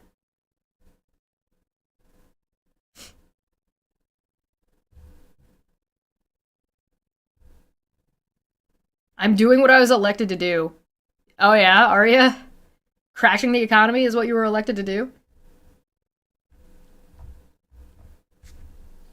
Melania and I will be going to the funeral of Pope Francis in Rome. We look forward to being there. Yeah, I could try and, yeah, it's not gonna work. There's probably a search function on Truth Social, but I don't have an account, because of course I don't have an account. Why would I have an account to this fucking horseshit of a website?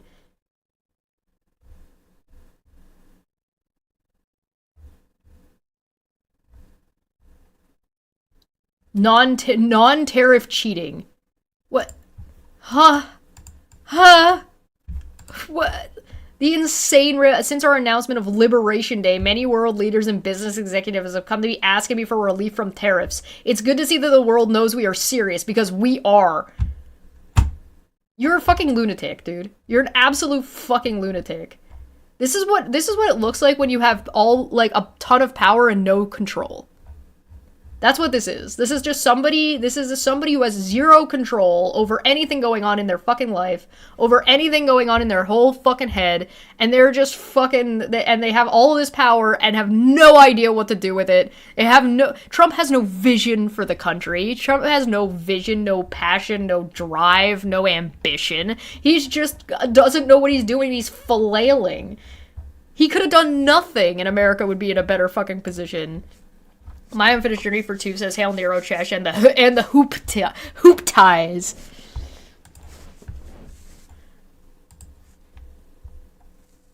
Non-tariff cheating. You mean smuggling? As serious as a circus clown high on crack. Right? So, okay. Anyway, I thought it was important to point out that, like, when America goes to war, they're not selling weapons to anybody anymore, right? They're buying their own supply, right? At that point, right? And if there are countries currently taking their money out of American investments, including, like, the gold, like, I don't mean, like, I don't mean investments like business investments. I mean, countries invest their money in the American economy because the American dollar and the American economy was considered stable. So Germany, for example, had a lot of money in the gold, invested in the gold reserves in America. They're pulling that out. So suddenly that money in the gold reserve isn't there anymore because it doesn't actually belong to America. It belongs to Germany because Germany bought it and paid for it. It's theirs. And they're taking that investment out. So if America goes to... This is going to be at least another Vietnam. Minimum. But that now America has no friends. So now, who's anybody going to buy from? Not America. Canada is, like, on the precipice of just stepping into that power vacuum.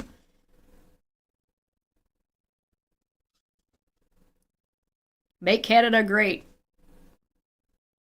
We were great the whole time. This is the thing with Canada. We've literally just been chilling in the passenger seat the whole time. Mexico's sitting in the back.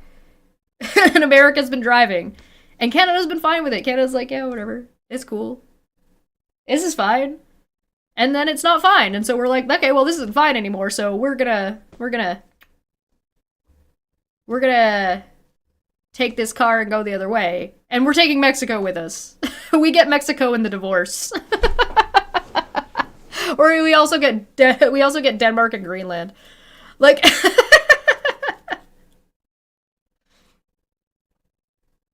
oh god. Again, it depends on how this election goes. Watch, shit in Canada is gonna change really quick, really hard, really fast.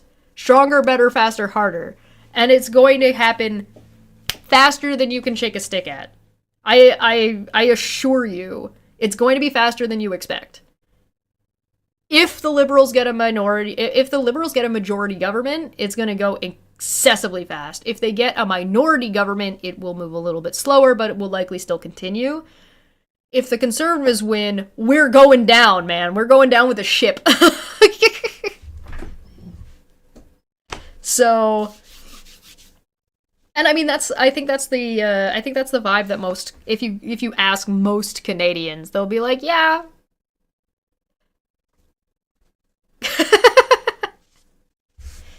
Yeah. All right, veterans. Yeah, because the Conservative Party cares about veterans. The Conservative Party of Canada recognizes and accepts unreservedly the existence of a social covenant between the Government of Canada and those who have served in the Armed Forces of Canada, the Military Covenant. My Unfinished Journey for Two says, don't mispronounce Journey's words like and share. I will mispronounce everything. Always. All the time. Yeah, I went on a diatribe there, my bad. The Conservative Party believes the government is obligated to provide the best possible service and benefits for veterans and their families in recognition of their service to Canada. Okay, how are you going to pay for it? And what does the best mean? What does that look like? We support the veterans I never can pronounce this word correctly. Hold on.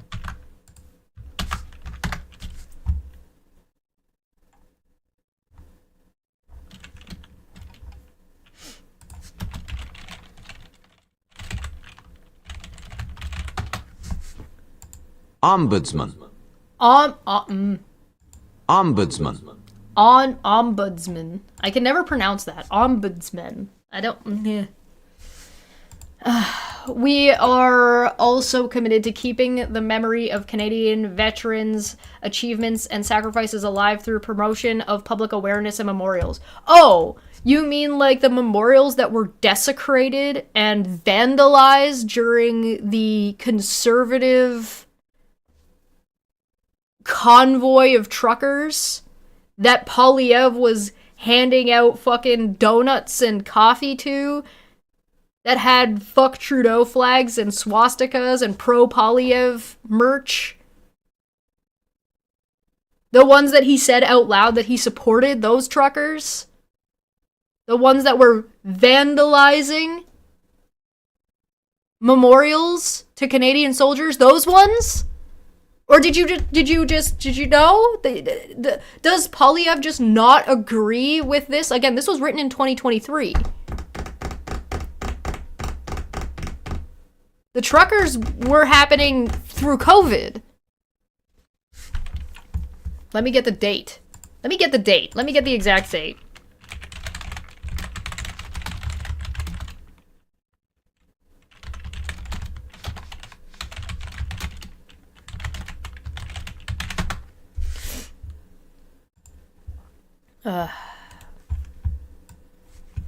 What was the year? 2022! 2022! Police launch investigation after member of Canada trucker convoy filmed dancing on tomb of the unknown soldier. Several criminal investigations are underway in relation to the desecration, officials say. Ottawa police have launched a criminal investigation into the incident of protesters climbing atop a cenotaph and dancing on the tomb of the unknown soldier, among other violent acts seen during the protest against COVID-19 vaccine mandates and safety protocols, officials said on Sunday. Quote, several criminal investigations are underway in relation to the desecration of the National War Memorial, Terry Fox statue, threatening illegal intimidating behavior to police city workers and other individuals, and damage to a city vehicle, Ottawa police said on Twitter. They added, quote, illegal behavior will not be tolerated and will be fully investigated. We have investigated and evidence gathering teams in place to support management of the demonstration.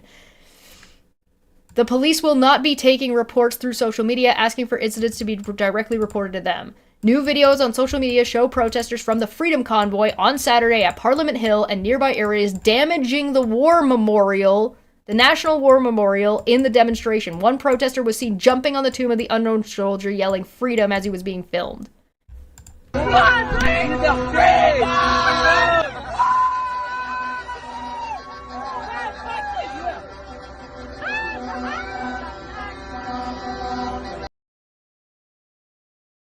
Protests were carried out by anti-vaxxer traveling in truck convoys, halting traffic as they opposed vaccine mandates, masks, and lockdowns.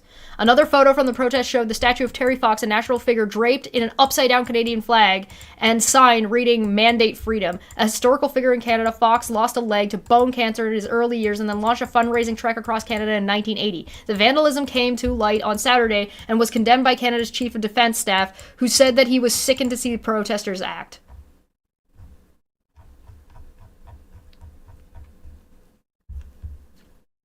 Yeah, I'm finishing the document today. Is that not good enough for you? Is that not good enough? Is this not good enough? What did Polyev say about the truckers?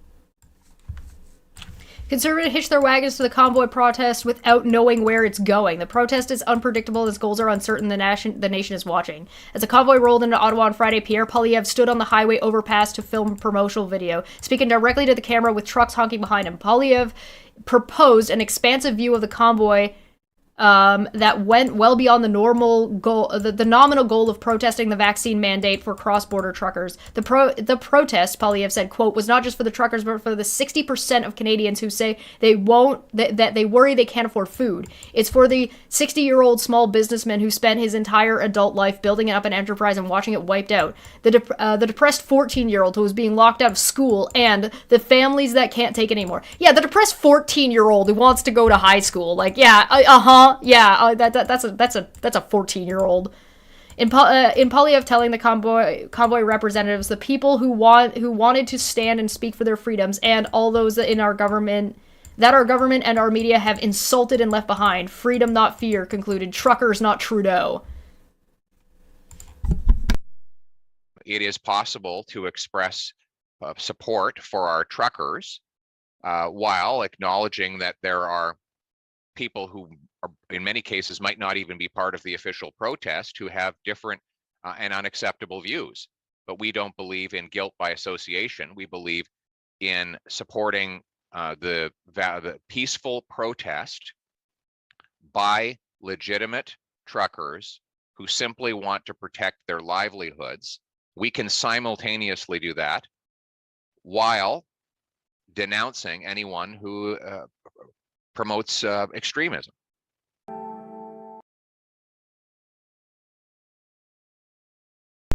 That video may soon mark the unofficial launching point of a new conservative leadership race. But if conservatives have hitched their wagon to the convoy and race to BC, one will take them. People flying evil Confederate or Nazi flags or disrespecting monuments are not individually responsible for reprehensible acts, Poilievre tweeted. Conspiracy theories.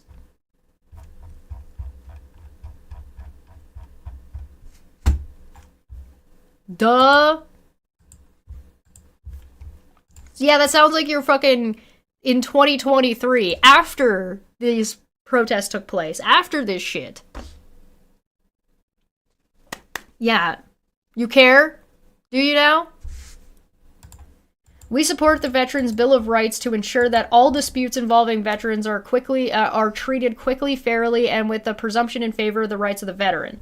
The Conservative Party. Oh, so for veterans, you're innocent until proven guilty, or does that not apply? What if the veteran commits a crime? Remember earlier in this document, they said they wanted to make people prove that they're innocent and remove the presumption of innocence to people. What if they're a veteran? If that person who allegedly did a crime or who is going to court, if they're a veteran, do they get the presumption in favor that they didn't do it?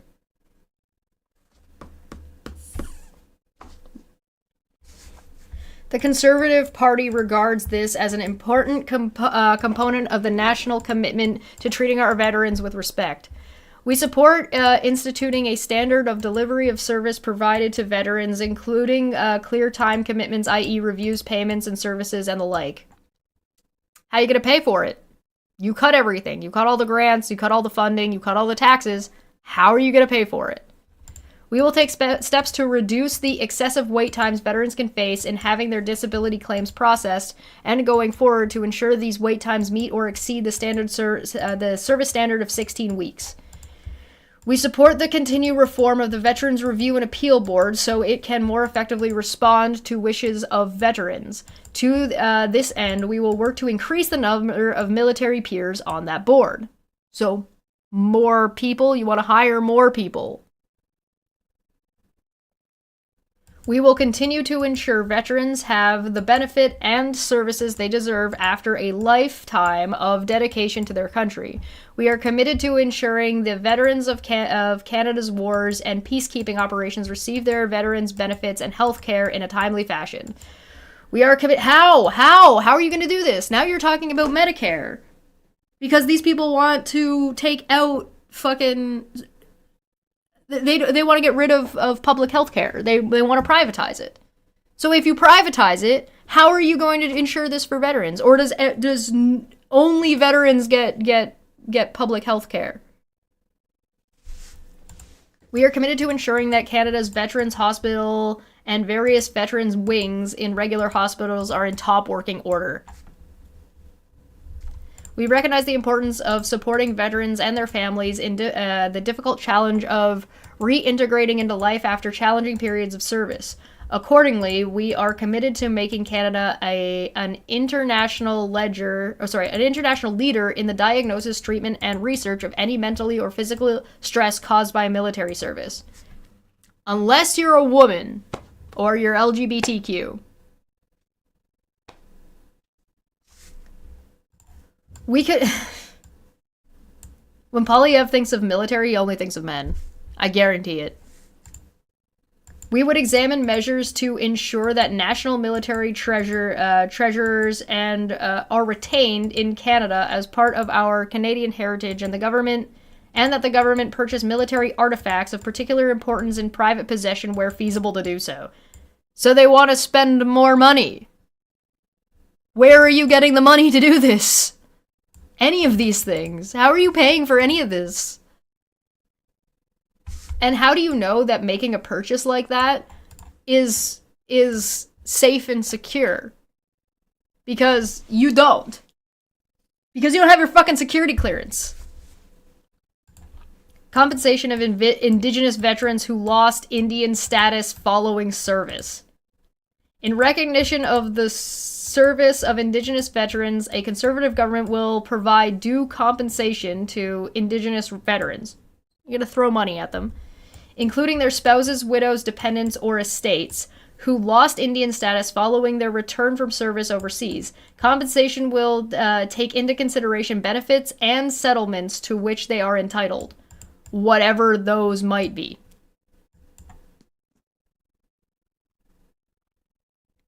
Will I be getting back to the American Project 2025? I mean, I feel like I'm kind of already covering it just by looking at what Trump is doing. So I don't know if I'll bother finishing it, to be honest. You let me know. If you really want me to finish it, I can, but you guys gotta let me know in the comments.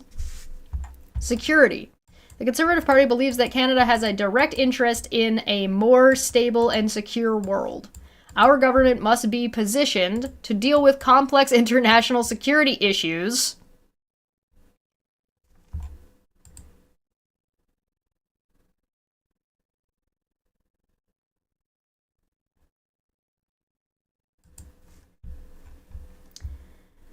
in order to protect our citizens and contribute to the broader responsibility.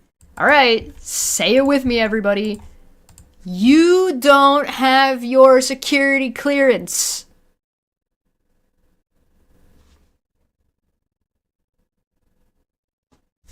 We are committed to ensuring a better cooperation among Canada's intelligence and security agencies to more effectively protect Canadians against international and external security and economic threats in a changing and unstable global environment. Canada must not be a safe haven for international terrorist operatives. You mean like the truckers that you, Polyev, supported? The ones that were funded by Russia? Are you fucking serious?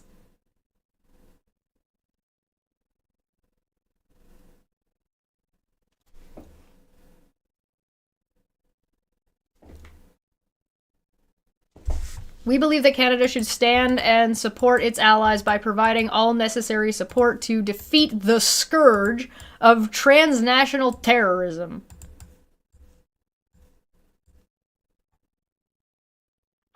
Listen, I have, maybe it's because, like, I witnessed the 9/11 and, like, the war on terror.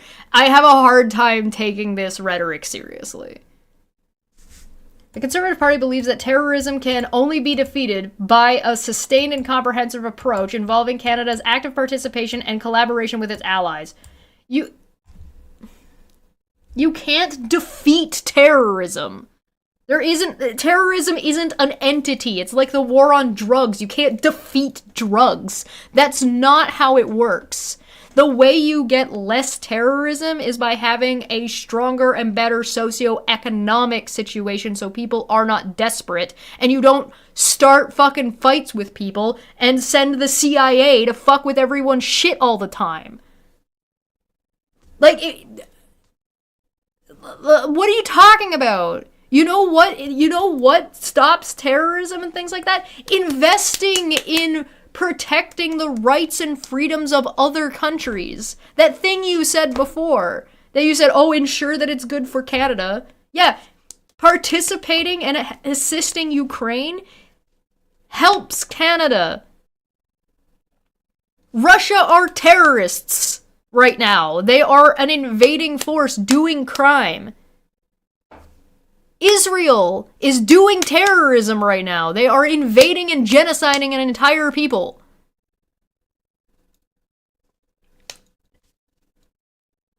So, are they on the list of we need to do? No. You want to put our embassy in the fucking capital of genocide land. Oh. Okay. The CIA is notoriously ineffective, by the way. Notoriously ineffective.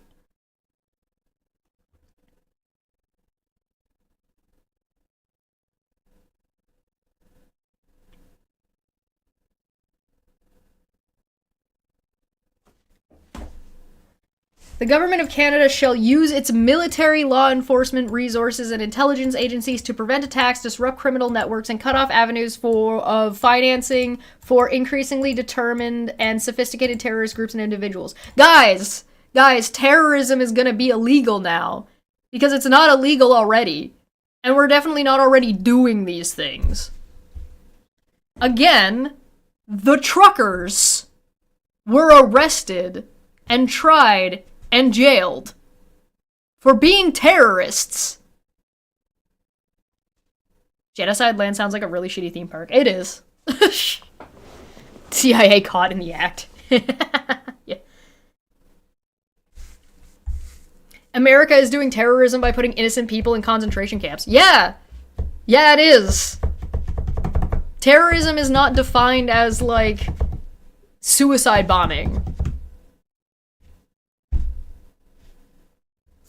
We believe the government should continue to work with our North American partners to Mexico? Mexico. You mean Mexico. Props to Mexico, by the way. Mexico's been making great strides. Good job, Mexico. Keep it up. I believe in you. We're gonna be best buddies. North America partners to coordinate efforts on security for our collective personal safety and economic prosperity, with particular emphasis on preservation of our northern waters. Yeah, the ones that Russia wants you know, who's in bed with Trump and America, those waters. The responsibilities for what does this have to do with fucking veterans? Oh no, we're on security. Never mind. I take it back. I'm sorry. We're on security, which again, they don't know anything about because they don't have their fucking security clearance. The responsibilities for revitalized Canadian Coast Guard, revitalized, should be part of the ministry. Okay. Trudeau's government already invested a bunch of money and dedicated military ramp up in spending. That's already a thing that's happening. It's been happening. It's been happening since like 2016. And people sit and bitch and moan and be like, oh, Carney's gonna spend money. Oh, Trudeau spent money. What do you want? Are we supposed to, like, are we poor? Are we a country that has to, like, eat fucking lobster rolls from the dollar store and be so frugal that we're, like, trying to wash foam plates? No, we can fucking buy cutlery, motherfucker. Huh? Good fucking God. The responsibilities for a revitalized Canadian Coast Guard should be part of the Ministry of Public Safety and Emergency Preparedness. As part of increasing marine security, and the government should reinstitute the Port Police as a unit of the RCMP. Let me double check this.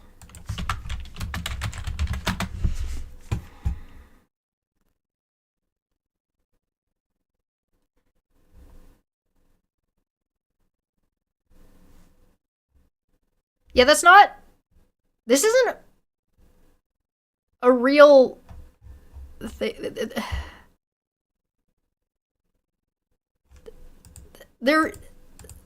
Okay, this sounds like they're saying, like, the port police...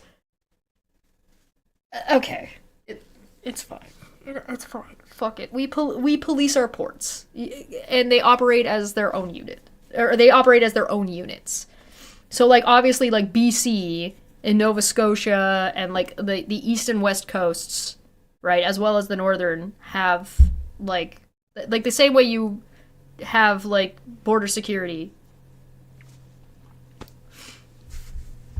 Increased surveillance on the coasts and the Great Lakes.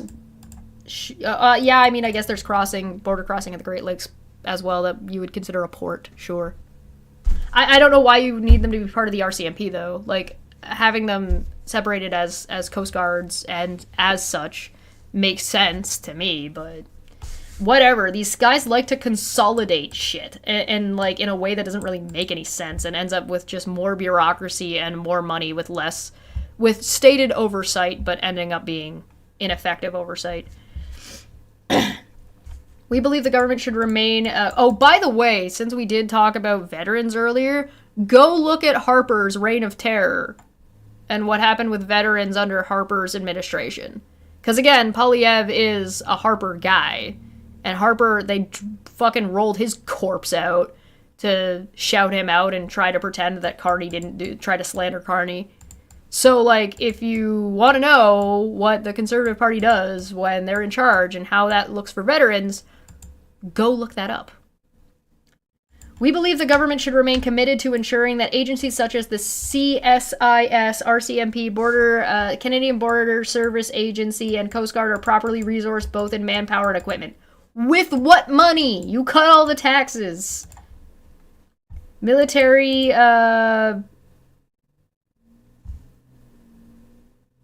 reservists. Military reservists. The Conservative Party recognize... You can see when my brain hiccups. The Conservative Party recognizes the important contribution that the military reservists make to Canadian security, and believe the government should be committed to supporting reservists deployed on missions or occupational training as if they were regular force members. When reservists are called to leave their homes and families to serve Canada, the least we can do is ensure that their civilian job is waiting for them when they return. Okay. That is... I have a question. how are you going to do that? How are you going to pay for that? And how are you going to incentivize businesses to do that? Because that you're talking about a civilian private sector job, which is a business. So, like, how are you going to do that? And how is that not overreach into businesses as defined by general conservative thought processes? Generally, the conservatives want to do, like, let capitalism do whatever capitalism is going to do, let the market sort itself out. So how are you going to dictate to people, and how is that not going to, like, affect the hiring process for people who are reservists, who are part of the reserve forces, and make it more difficult for them to get a job because the workplace is going to know that they have to maintain and hold their position at that workplace for when they come back, if they come back, for an indefinite amount of time.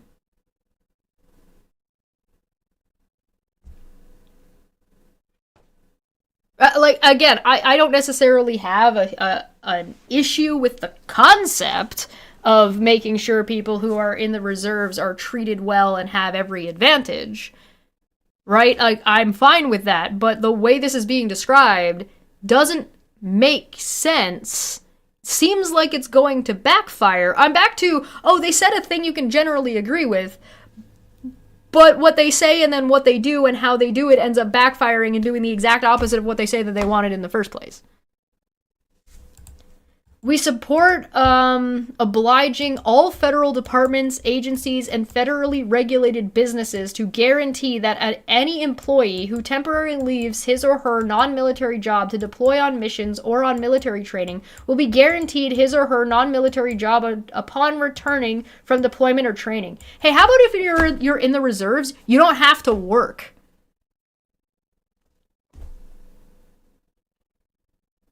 Oh, how about that? How about you just get paid for being in the reserves and attending shit, and you get paid a living wage enough and have UBI to pull from, so that way maybe you don't have to have a civilian job if you don't want one. You shouldn't necessarily prevent people from working in that regard if they want to, but what about that? Is that an option? Can we do that? How are you going to pay for it? I don't know. I wouldn't be cutting the taxes. A conservative government will work with provincial and private sector partners to ensure that all reserve personnel who work for any provincial government, provincial agency, or private sector entity will be guaranteed their non-military job upon returning from military deployment or military training. How? How are you going to do that, and how are you going to ensure that that's not going to end up fucking up them getting hired in the first place? Tell Elmo. How? How are you going to do that? Streamlining defense procurement. The Conservative Party of Canada believes in streamlining, reducing timelines, and removing bureaucratic impediments from the procurement interests of the Canadian Forces and the Department of National Defence. Canada should strive to adopt a model similar to Australia, with a non-partisan committee of parliamentarians with advice from qualified experts to bring forward equipment solutions for approval with the primacy of military effectiveness in Canada's national interests. Okay. Care and retraining of injured Canadian Armed Forces personnel. The Conservative Party of Canada believes that service personnel injured in the line of duty who would otherwise be released be retained and, if necessary, retrained by the Canadian Armed Forces until the end of their current contract or longer at the discretion of the chain of command. Yo, you lost a leg? Too bad. You're in it till the end of the contract, motherfucker. You signed your soul away, you bastard. Fuck you. How is this, like, not completely contradictory to what they said about veterans? That's so evil. Oh, you've got really bad PTSD? You're quote-unquote shell-shocked? Get fucking back in there, asshole. Unbelievable. Deterrence and strength through collective defense. The Conservative Party of Canada supports Canada's membership in the North Atlantic Treaty Organization, NATO. And the principle of collective security. A conservative government will work towards spending at least the NATO recommended of 2% of our GDP on the national defense. Yeah, we've already got that. Like, that doesn't mean anything. As an Indo-Pacific nation, conservatives support Canada joining the Quadrilateral Security Dialogue Quad Group for strategic military cooperations, as well as charting a path of membership of new elite defense pact of AUKUS. So I believe that's Australia, UK, and the United States. I believe.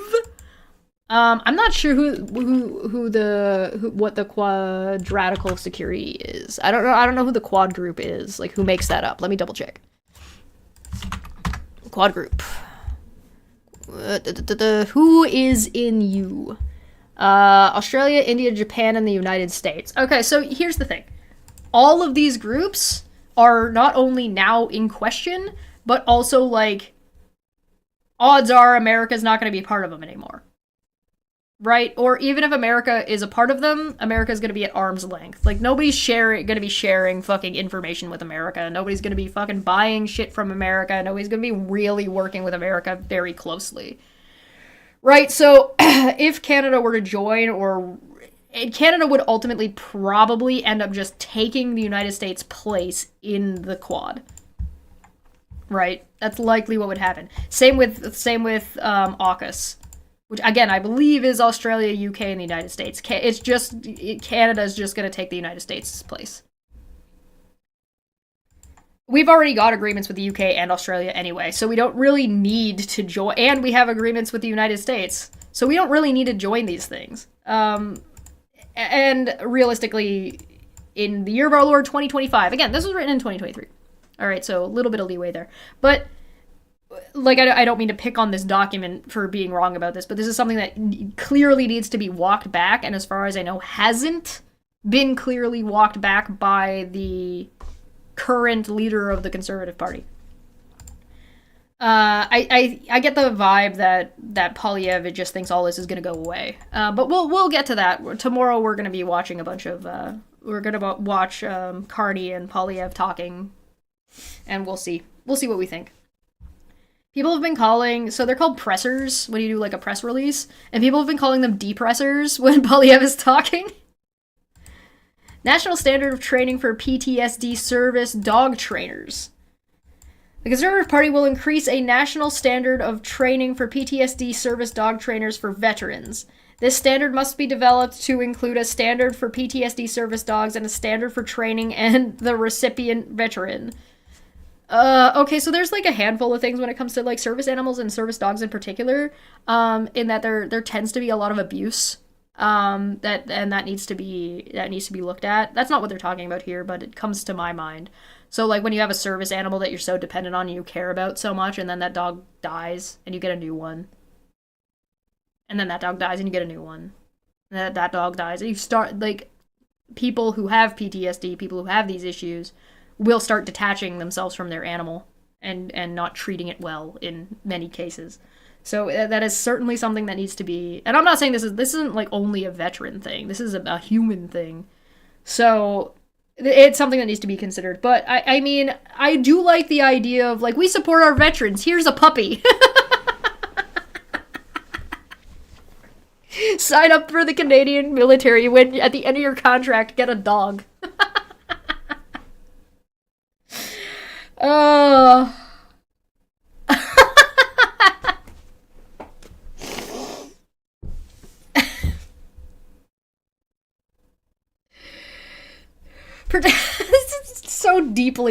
This seems so deeply unserious. Protecting Arctic sovereignty and continental security. The Conservative government will engage with the United States to develop and implement a strategic plan for NORAD modernization. We will upgrade the North Warning System, expand our forward operating locations, construct a new Arctic naval base, and procure military equipment and air defense systems that better protect Canada. All right, so anybody who is a conservative who agrees with doing these things, why is the Conservative Party trying to attack Carney for proposing these things. And saying he wants to do these things. Trump administration will pay women $5,000 for having... Oh, wow, a whole $5,000. Oh, yeah? That covers what? 1 month of rent and bills and things? Wow. I'm impressed. I agree with this. I agree with it when the Liberal Party is doing it. I would agree with it if the Conservative Party is doing it. Right now, the Liberal government has made deals with Australia that has got us some NORAD eyes in the sky technology and defense systems. So there's nothing to talk about here because there's nothing in it. Like, how are you going to do this? Where are you going to get the money to do this? How are you going to blah, blah, blah, blah, blah? Because they don't have a plan. They don't actually have a plan. They're just making sweeping statements. Your medical bill is $875,486.17. Here's your $5,000 for your baby. We deduct that from your bill already. Yeah. Accurate. Make childbirth free. That would be a really, really good... And make, like, pre- and postnatal care free. That would drastically help the American people having more babies. Cybersecurity. The Conservative Party fully recognizes the importance of cybersecurity as part of our national defense strategy for public and private entities. We would work with our allies to establish a national standard for cybersecurity and reporting of intrusions and be sure our infrastructure is protected. We already have these things. They can be improved, and we can keep working on them, but it's not like they're non-existent. And also, you don't have your security clearance, leader of the Conservative Party. Strong democracy, ongoing policy development. Policy development principles. Yeah, so basically all of U and V, you can just ignore. Until Polyev gets his fucking security clearance, the leader of the Conservative Party has a security clearance. You can ignore everything that they say about security and foreign and international affairs. Strong democracy, ongoing policy development principles. The Conservative Party believes true democracy, involves vigorous participation by all citizens in the affairs of the country. We will commit to broad consultation with citizens across Canada to further the ongoing policy development process and ensure members of Parliament have the fullest input from all Canadians. All right, listen, if you want Canadians to participate more in politics, then you need to educate them about politics more thoroughly and from a younger age. Put debate classes in junior high. Let high school students participate in parties and campaigns. And have law as part of something that you study from, like, grade 5. Law and civil stuff. Not half of a semester in 1 year of high school. That's how you get people to care. No true Scotsman's fallacy, yeah. Oh, the end! That was it?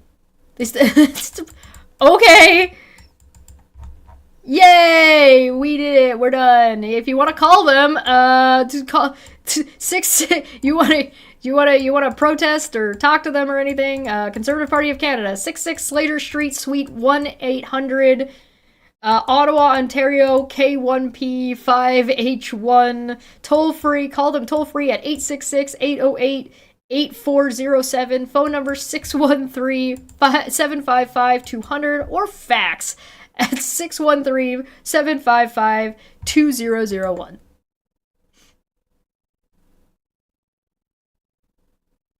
Voting Conservative now, bye. Yeah, bye! I'm off to go vote Conservative tomorrow on Monday. Let's go! Well, wasn't that fun? Fuck. Yay! We did it! We read the whole thing! I'm not gonna lie, this one was a little bit less painful than the American one, and part of that just had to do with the length, like how long it was, as well as like it didn't seem to have as much Chat GPT involvement. Now finished project 2025. You have to pay me more, to be honest. You please. I'm probably not gonna do Mart today because I'm going to be streaming 2 times on Friday, 2 times on Saturday, 2 times on Sunday. So I've got double streams for Friday, Saturday, Sunday. And then a big stream on Monday, as well as going to vote on Monday. So I'm probably not going to do Mart until next week. So here's the plan. Here's what we're gonna get to. So we still have like a couple of major things to look at for the election coming up. Right?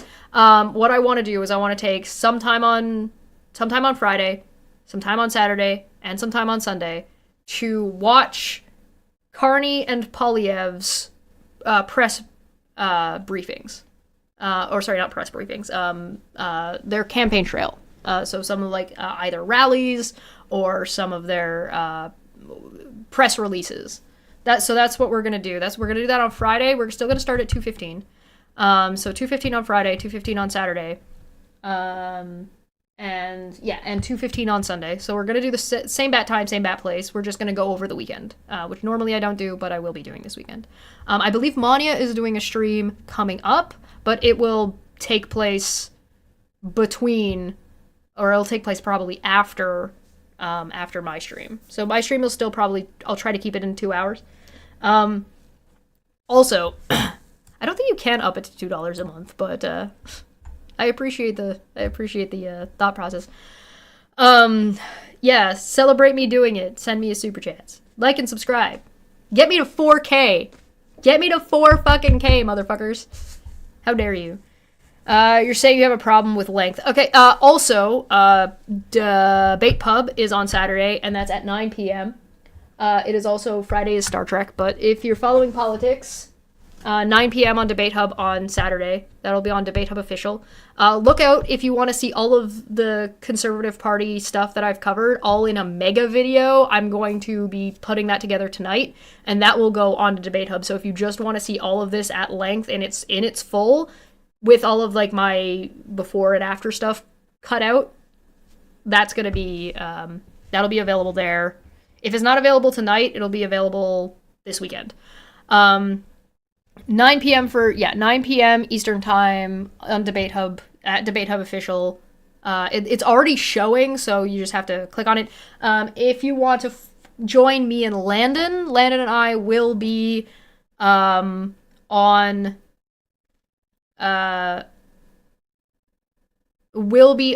Debate Hub as well, watching the election roll in, the Canadian election, watching the numbers come in.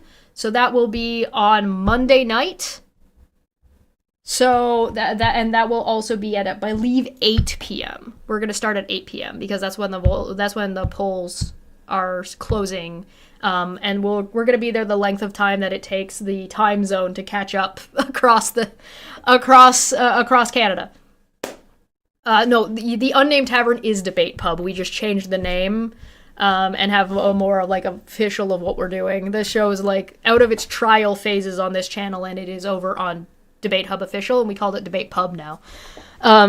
So that the unnamed tavern, if you're looking for that is Debate Pub. There hasn't been too much of a change. There's been some slight tweaks to it just to like solidify it a little bit better, and like to brand it properly, but it's the same show, same people. And that'll be 8 p.m. Eastern Time on Monday, because that's what time it starts. So I am not looking forward to that. But if you want to watch me suffer and watch Landon laugh at me suffering, I'm gonna buy some alcohol for that. That's for sure. Holy, maybe I should get a bottle of wine. You know how long it's been since I drank wine on stream? Do you have any idea how long it's been since I drank wine on stream? A very long time. Volcano Watch. The next Volcano Watch is set for the 17th of next month at 8 p.m. Eastern Time. So 17th, next month, is the next Volcano Watch. Right now. Should be. That might be subject to change because we've been a little bit finicky about that because we're still sorting out everybody's channel, but it should be Saturday, the 17th, 8 p.m. Eastern Time for the Volcano. We also have coming up, Sam's gonna be coming back on the 7th, and I am still currently, I've been so busy with the election that I haven't booked up debate stuff for May yet, so look out for that. I think Generic's gonna come back soon. So, since the cork incident, I don't know, I think the last time I drank wine was when I was, like, berating Destiny for 11 hours. I should delete that stream. I don't even want to go back and watch it. I don't know what I said.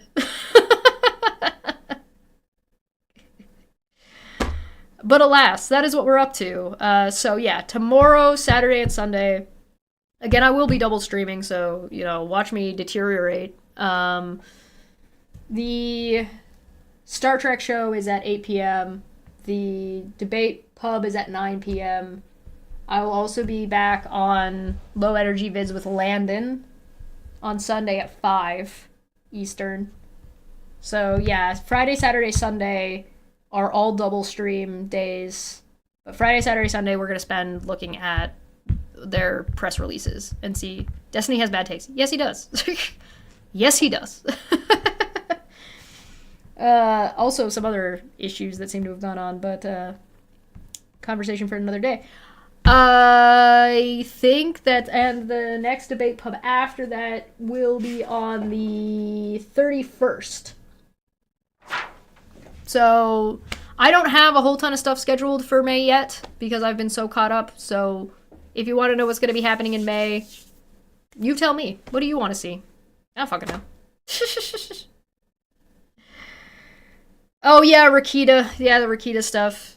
Yeah, so once the election is over, we'll probably go and catch up on some company stuff on the company, catch up on some lolcowie stuff, catch up on Rakita Law, catch up on, see if there's any Vic Mignogna nonsense going on. I did find a very funny incel pseudo-psychologist to talk about, and I invited Mars Girl and Manya to join me. I'm debating on asking a couple other women to see if they're interested, so we'll see if we hear back. No pressure. It's no pressure. It would just be for funsies. Having a laugh at incels is always a good time. But yeah, that's I did see a picture of Erin, a screenshot of Erin, and it looked like she's going bald. That's unfortunate for her. And yeah, so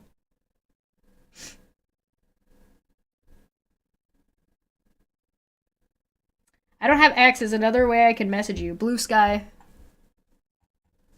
Or you can email me. I'm really slow at email, though. If you find me on Blue Sky, that's a way to get in contact with me. I'll put my Blue Sky in the chat. It's linked in the description, but I'll throw it up here, too. You can find me there. An all-women panel talking about incels, that time of the month coming back. I make no promises. I really want to do that show. It's a good show. God damn it. But alas. Implying Aaron isn't bald already. Hi, Crusher. Good to see you. Don't try Discord, or DMs are too full. Yeah, a little bit. You could try Discord if Discord is a thing that you use. I'm just Chesh. I'm just Goblin Q Chesh on Discord. So, you can also find me on Discord. Yeah.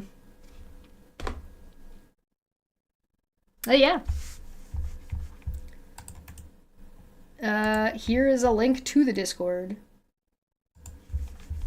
So, yeah. Anyway, I'm gonna get out of here. I got editing to do. I have to download this video, too, so I can finish this. Alright! Also check out Debate Hub official, because I did put out the Adam Schiff review. So check that out. But yeah, I'm out of here. I gotta have a busy rest of my week. I gotta try and manage the rest of today. And then, you can watch me deteriorate. And then, oh, and Living with Philosophy, by the way, is also gonna be on the 3rd. So not this Saturday, next Saturday. So if you like our philosophy stuff that's happening on Saturday, we're gonna be talking, not this Saturday, next Saturday, and we're gonna be talking about skepticism. Good skepticism, bad skepticism, denialism, etc., etc. I got a lot going on. I'm a busy bee. Again, I really appreciate your guys' support through doing this. I know this was a slog and nobody really wants to talk about this and nobody really likes it and it's awful and it sucks, but thank you for going through it with me and sticking with us. Thank you so much for your support, both in liking, sharing, subscribing, commenting, hanging out with me in the live chat, as well as monetarily super chatting or becoming a member. Please feel free, enjoy your emotes, and yo, help me get to that 4K. If you really want to thank me, help me get to that 4K, bro. I've been sitting just under 4K forever. It's fucking unreal. God. I'm not that mad about it. I'm just being a weenie. Thank you for joining me. I gotta vote on Monday. I gotta go vote on Monday. Gotta watch the polls come in.